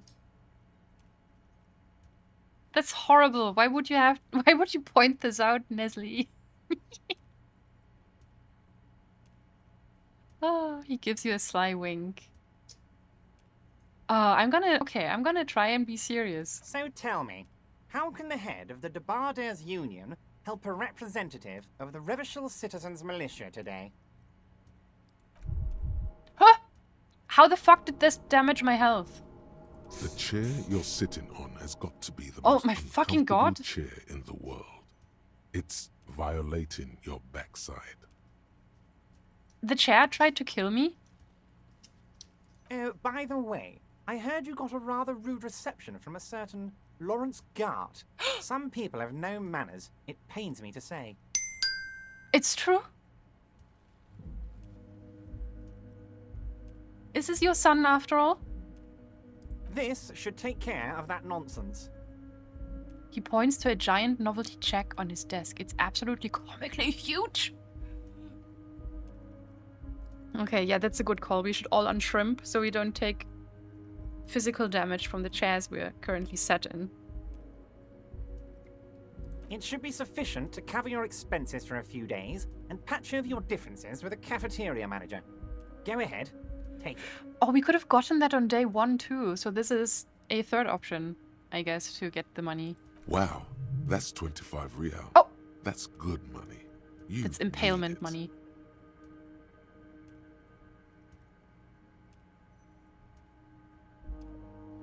Wait, you know Gart?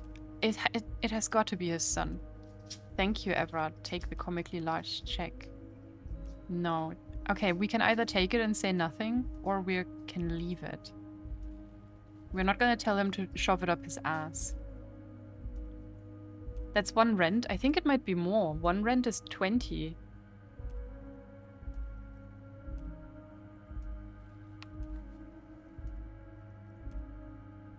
Exactly enough to be impaled. It's true. Oh, should we? I think not taking it. How? Oh fuck. Oh no. What do we do? Okay, this is difficult. I would like to take it because the more money we have, the more funny stuff we can buy in the shops and read item descriptions and whatnot. But also from a story point of view, we don't really need it. I also still want to ask Joyce for money again. And I feel like taking money from Everard would feel a little bit icky. It feels like blackmail money. It would give him power over us. It could also come across as us kind of, you know, that he could buy us. That he could buy the militia's loyalty. I don't think I want to take the money.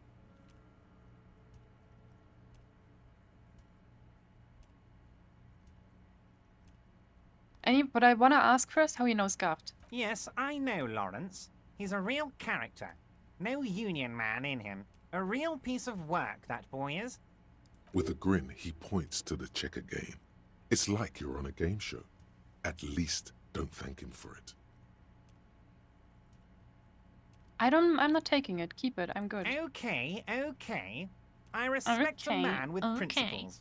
No handouts then. Okay, this was a good decision. He crosses his arms on his ample midsection and sinks further into his chair. I wish I had a chair like that. He can have a 360 spin kick in the face for free. It'll happen for sure. I like the angles from which you're coming from. Yeah, we have to consider... See, overthinking is good, actually. Now, I'd like to set your mind at ease about one other matter. Your lost gun. Let me assure you, Union people are on it as we speak. I've got my best hounds looking for that lost gun. How the fuck does he know about all of this? His slug-like lips move, but all you hear is an echo. Lost gun, lost gun, lost gun. Creep. The world is swallowed by a black hole of fear. Only 2 words escape its gravitational pull. Lost and gun. This man is a menace. He needs to die. When he said, "Don't worry," he actually meant, be very worried. Uh-huh. Okay, we need to find our gun. This has to be a priority. We need to track down the woman who bought it. I'm not worried, I got this. Are you all right, Harry? You say you got this, but you seem a little Shut up. anxious to me. Don't be. Everything's going to be all right. Okay. Wolf, you were like, I wonder how you're gonna like Everard. I fucking hate him. It's not like you left it loaded. You didn't lose a loaded gun. Local children aren't out there playing with it right now, pointing it into their own mouths. It's in a safe place. I just know it. I have a feeling everything's going to be all right. So one of his lackeys has it. Do you think the gardener lady, Elizabeth, is the one who bought it? It was loaded. There were 2 bullets in it. You always keep at least 2 barrels loaded. Oh shit. Oh shit, we're not gonna do this. Kim, we're asking Kim. Officer, we will deal with this later. We don't need Mr. Clare's help with this. I shouldn't have sat down. I wouldn't be so sure about that. Oh, I guess I have no choice. I'm gonna fucking lose my composure. Kim. Officer, we will deal... I wouldn't be okay, so we have sure no choice. about that. Who does this guy think you are? Ronnie the Rookie? You ain't worried about no lost gun, or unpaid bill, or forgotten name. You're the bad cop. You're probably more corrupt than him. We are so fucking good at this game. Ronnie the Rookie. That's what I'm gonna call Ronnie next time. Next time I see him in the bin. Wait, that's it? That's my point of pride here? Sink deep into the folding chair. Smile and cross your hands behind your back. We can still heal. We have more healing items. If the chair tries to fuck us again, we can fuck it back. The fat man does the same, sinking deeper into his chair than one would think is physically possible. He seems to be enjoying your little display. Good. Now lean in with some corruption. Okay. Listen, Everard. Pal. Friend. Comrade. We both know what makes the wheels of the world turn. That we do, Harry. Let them say what they will about you and me. We're both born fighters. This fighter could have used a more comfortable chair. Nice bit with the chair, by the way. A good way to keep your guests on edge. Yeah. Why? Thank you. It's always nice when a fellow professional appreciates your work. Thanks for that quote, Jasper. That's it. Now kick back and add a final flourish for dignity. For dignity. Thanks for your hospitality. Feel free to visit me down at the station anytime. This is a worm's lair, and we both know why I'm here. To help grow your horde. I'm not saying I'm corrupt, I'm rational. No, I want to use the first one because it sounds like a thinly veiled threat. Inviting him to our station is basically us saying, "We'll get you. We'll get you, bitch. You'll get a letter from us for a call-in. But since it's you're a special piece of shit, you may as well come into the station in person." You know? That's how I read it, at least. I'm hoping the game does too. You strike me as a reasonable man, Harry. I like that in a law man. Let's cut to the chase, shall we? What can Everard Clare do for you? I think we'd like to ask you a few questions. Don't you think so, Detective? The lieutenant looks quite fed up with the situation. Kim can't blame me for this. Somehow you managed to get yourself out of this one. Now quick, keep the momentum up. I did so well. Okay. Whatever you do, don't ask him about the gun first. You don't want him thinking you're scared. Right. I'm told the union is involved in the local drug trade. Maybe also not start with that one. Aren't you going to ask me how I got in? Does he already know we punched the Nazi, maybe? You called me Mr. Dubois. Why? I want to talk about the hanging I met Joyce. What's in the container that's outside your office?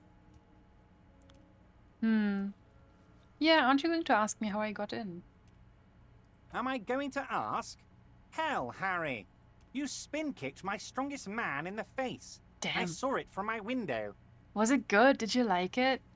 Would you ask a man like that how he got into your container yard? You don't have a window? Wait, what's this then? Or the door? I mean, he doesn't technically really have a door either. I understand. I am a terrifying death machine. Don't worry, Harry. Between you and me, I'm not a huge fan of his race thing, but the Union did not get where we are today by frowning on eccentricity. Ugh, I hate this. Anyway, I assure you, I am a very well-informed man. Information reaches me before I even get the chance to request it. Yeah, I can tell. You called me Mr. Dubois. Why? Of course. Let us dispatch with the formalities. You call me Everard, I call you Harry. So that's really my name. My God, so it's true. I didn't want to believe it, but you are a fantastic science fiction amnesiac cop, aren't you? What are the odds of that?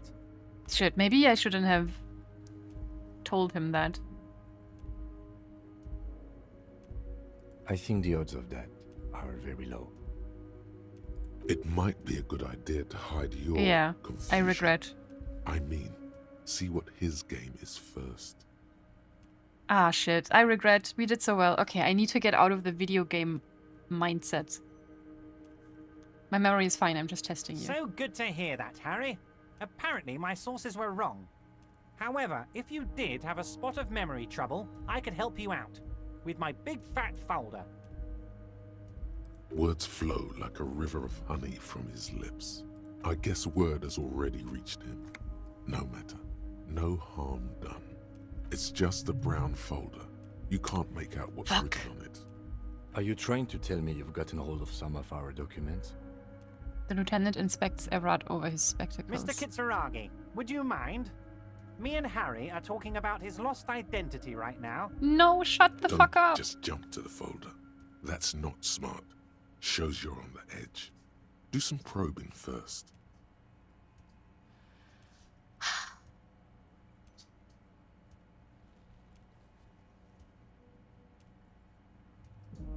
Let's talk of other matters. Of course, Harry, of course. Let's not linger on personal details and amnesia. You wanted something from me. I might just ignore all of the couple things about me stuff. I really regret this. This is now where I wish I had safe scummed. I met Joyce. Oh, that's very nice. I haven't gotten around to her yet. I'm very, very busy, you see. I hope you're getting along. One thing I want to make very clear, Harry, is that this is not some kind of union versus corporation situation. Everyone is just pals here. Right, just pals. Yes, we're all trying to do what's best for Martinez. Don't feel like you shouldn't work with her just because you and I are such good friends. I'm not a jealous guy.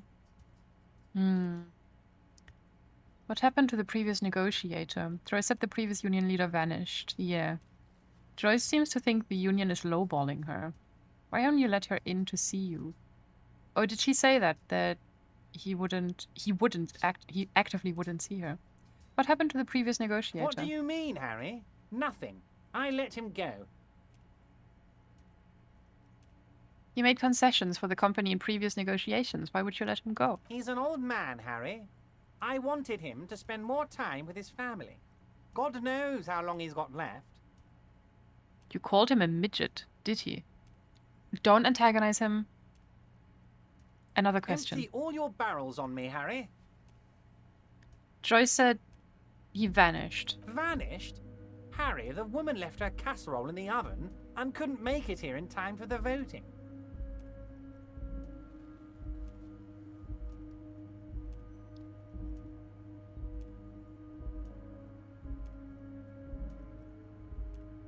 Oh, did I leave my casserole on?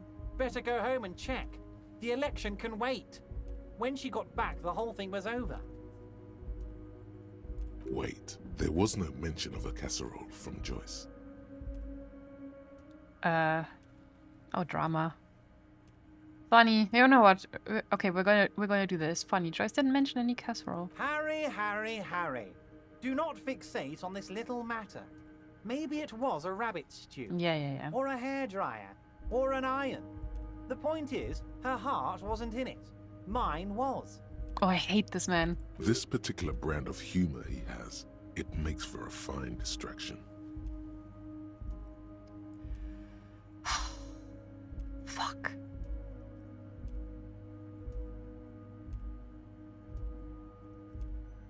You know what? This seems... Hold on.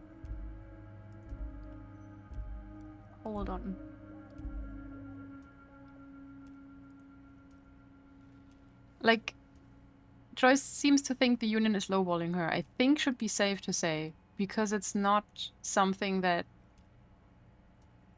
I think it should be safe, because it's just... Vanished? Harry, oh, did I leave my casserole? Wait, there was... Yes, please, Harry. I misclicked. Feel free to speak your mind or ask me anything. Because that's just something that she told us and now we're telling him, so I think that's okay. Yes. Low balling, of course. This isn't a casino, Harry. Real people, real livelihoods are at stake here. But everything's a casino for those rich types. His expression makes it clear. This is childish and irresponsible behavior. Why haven't you let her in to see you? If she actually wants to see me, she will find a way. Any good negotiator would. And I just don't have anything to discuss with a bad negotiator. It's a fortress. He knows she can't get in here. He doesn't want to see her. It's as simple as that. Damn, what a baby. Let's talk about something else. Of course, Harry. Let me just assure you one more time. It's perfectly okay to share anything we discuss here with this Joyce. This is a completely transparent organization. Right. I have no interest in what she is doing, but I myself have nothing to hide. Your business is your business, and I respect your privacy. Just remember, none of this is secret. Tell her about all of it. My brother's picture, my singing swordfish clock.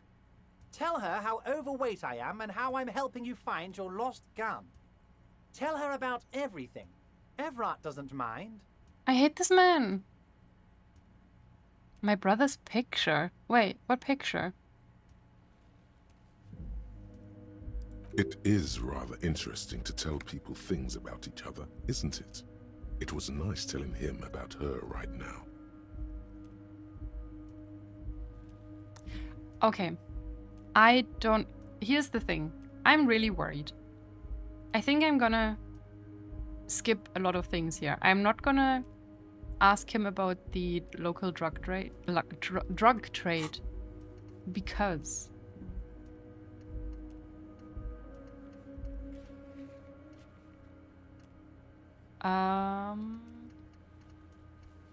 like it said we can just ask other people about it, no?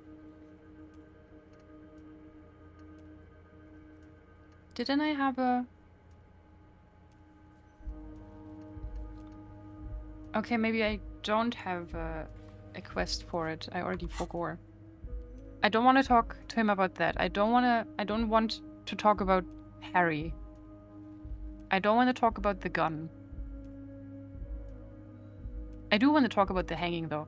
I'm also probably not going to talk about the container. Though he probably saw us moving that as well. Let's talk about the hanging. Oh, of course. That's your main thing here. That's why you're in Martinez. I know everything that goes on around here, and I would love to discuss it with you. I mean, it's no secret that the lynching is connected to the strike. So much to talk about. Honestly, it's been weighing on me so heavily. I understand you need to interview me. But there's a thing that's been keeping me up at night. I want to talk about the hanging. I mean, if we could just calmly talk, exchange information, we could blow this thing wide open. Yes, that sounds good. Let's do that. But I can't think straight with this thing weighing on me. Oh, You're God. police officers, aren't you? I have a crazy idea. You guys are basically door-opening machines. Incredibly talented at opening doors. See? Our door opening skills are coming in handy already. I've opened a few doors in my And life. I'm sure you're going to open this one with flying colors, Harry. This really is very simple, and there's nothing shady about it. An excellent opportunity presents itself, sire. You could win the trust of the arch-liar, pretend to play into his hand, then, should you wish, bend his efforts towards your own. Whose door is it? Oh, no one's. It's just a weasel. A weasel lives there. Nothing for you to worry about. Why don't you open it yourself? Harry, I'm a very busy man, and more importantly, I don't have that extraordinary physique you do. You look like you could run around all day. Oh, I have been running around all day. He's just stuck in his chair. You want to send someone a message that the police are working for you. I repeat, I'm a very, very busy man, Mr. Kitsuragi, and therefore I must occasionally enlist outside help. So what will it be, Harry? Oh. Oh. Oh, I don't know.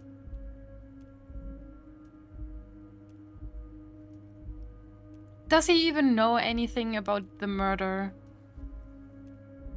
The thing is, if we accept it, how can we trust him that he will actually tell us anything that he knows afterwards? I don't think this man is super trustworthy. He's just gonna tell us weird half-truths.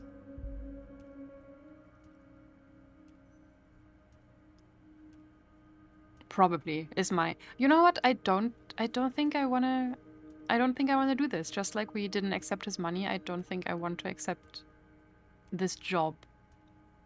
the people of Martinez are already distrustful of us as cops, and I don't think if they get wind of us working together with Mr. Clare is gonna help our reputation.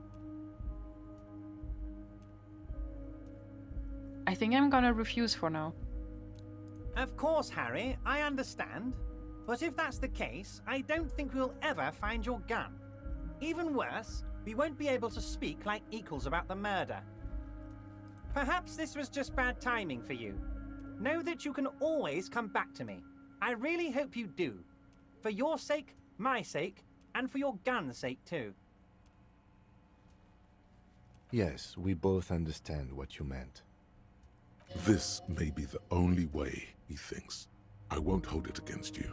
In fact, we probably should reconsider later. Isn't Everard their version of the Second Coming? You know what? You're right. I forgot about that. After meeting him, I was immediately like, wait, everyone thinks this man is slimy and hates him, but that's not true. Joyce is the one who found him so horrible. Oh no, you're right. Maybe we should do this then. Oh. Ooh.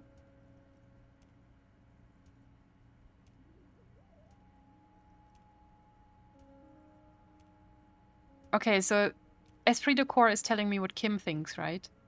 And Kim thinks this may be the only way. I won't hold it against you. In fact, we probably should reconsider later. Okay. I am not gonna accept it right now. I'm gonna keep it in mind. But we're gonna go for now, because I do want to check the kitchen. Wait. You need this to get in and out through the gate. Oh, nice. Oh, thanks. I was wondering how I'm supposed to get out. I would have just punched Measurehead again. Great. Wouldn't want to get stuck in here. Here. You're one of us now. A real red and white Union man. Take care, Harry. Okay. Thanks, I guess. Oh. This went kind of okay, but then I fucked it.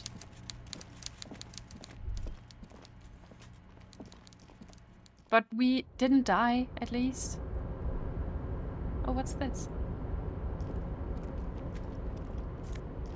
More money. Can we talk to this guy again? Oh, wait. What's this? Banner sags under the weight of rain and snow. White waves on red.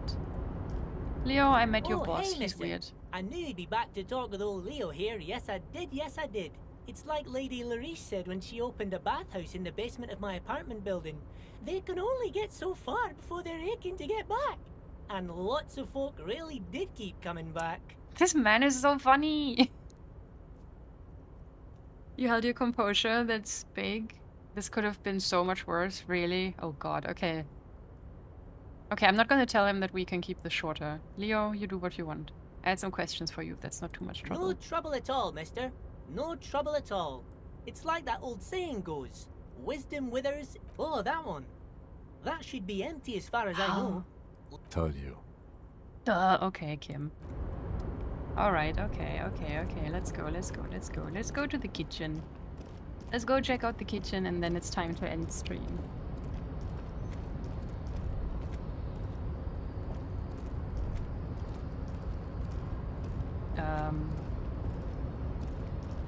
I already am lost.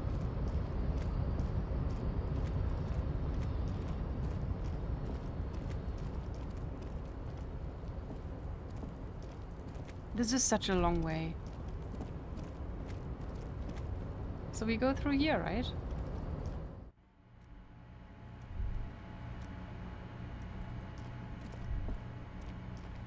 Could we not have gotten out anymore? Oh, I guess Measurehead would have locked the door behind us once he gets up. Is he still on the floor? I want to talk to Measurehead again. If he punches me in the face now, then I will save Scum. Maybe he respects us now. Do not presume this has drastically altered our race dynamic. I knocked you out like a god of martial arts. We shouldn't antagonize him. it was something I had to do. Our personal dynamic has changed. A little. Okay. We leave. I love how these brain-dead women are still all over the guy. Manana, did you see this? We fucked Measurehead up. So, how'd you like our harbor? You've been in there, he means. Talked to the boss man too, probably.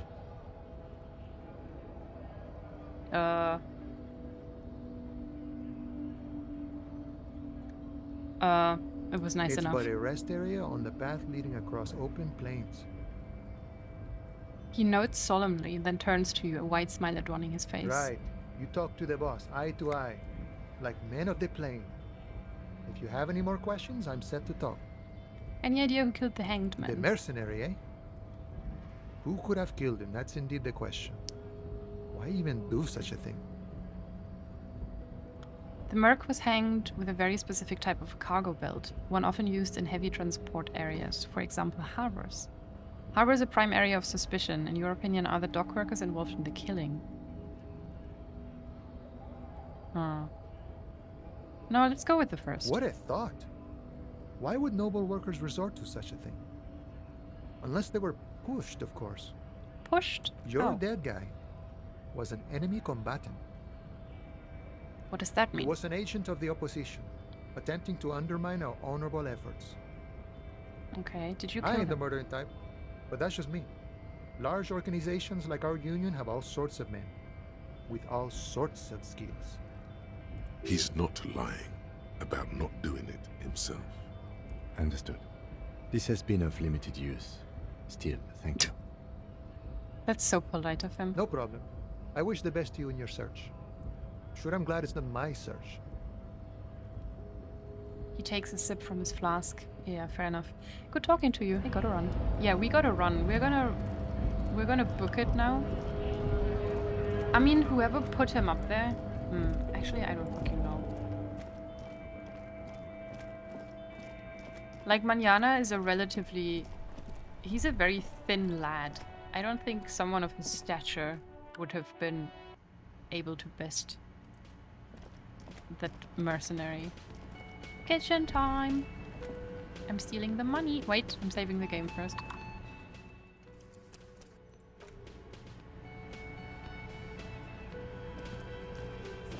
No. We're not going over there. The man ponders his cooking utensils and gives you a little nod, acknowledging your presence. Do you know what's behind that door? He looks up at you, then looks away quickly, shrugging and muttering something to himself. He has a tattoo. Shrugging is an international sign for, no, I don't know what's behind that door. Okay.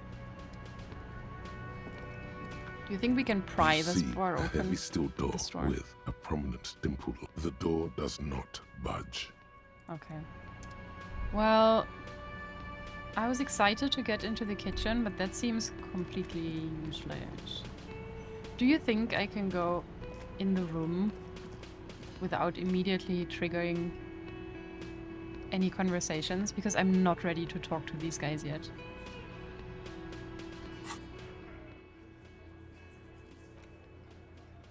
Damn, look how many quests we've already done. That's pretty good.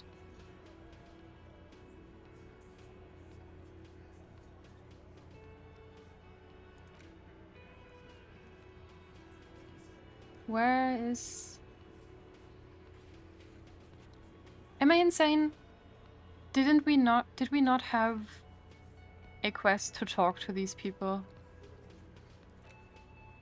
Oh yeah, field autopsy.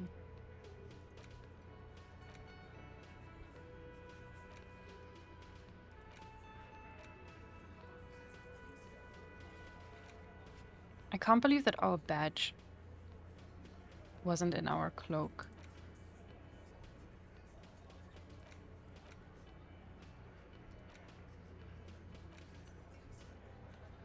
Right. I think we're gonna have to end it here. Because we did a lot, I think. Don't you think we did a lot today? Let's talk to Alina. Oh, hello, dear. There you are again. Oh no, I don't want to talk about cryptids.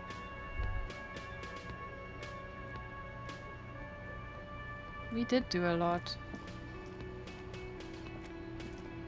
And I feel like I need to think about what to do next.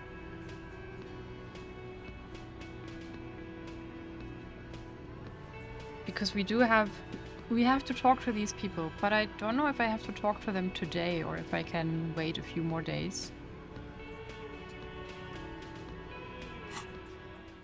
We should go back to Joyce as well.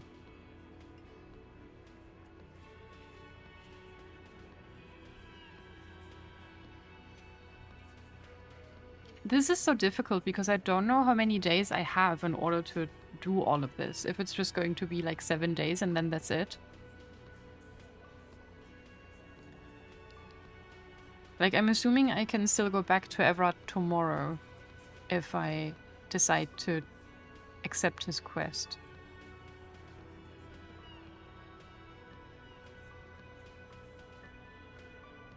Probably.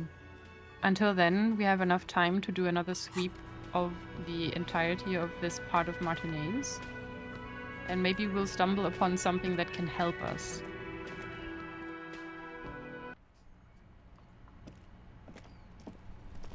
So I think we're gonna end it here for now. I need to ponder what to do next. But this was a lot of fun. All hail Khan, the new Measurehead. No, don't call me Measurehead. Oh, we have ads starting in a minute anyway. Hey Greeno Witchy, thank you so much for stopping by. Yeah, sorry, it's quite late. I need to go relatively quickly too if Vinny wants to go outside again. So I think tonight, for once, it will be void time. We're not gonna raid anyone, if that's okay with y'all. Thank you so much for stopping by and hanging out with me. It was a lot of fun. I will be thinking about my Nazi kill for a long time. Measure can't stop. I'll see you guys tomorrow at 3 p.m, 1 hour later than usual, for some comic stuff. It's probably just going to be some more rendering. Probably of the same pages that I was working on last week. Okay, thank you guys so much. I'll see you tomorrow. Have a good night. Goodbye, everyone.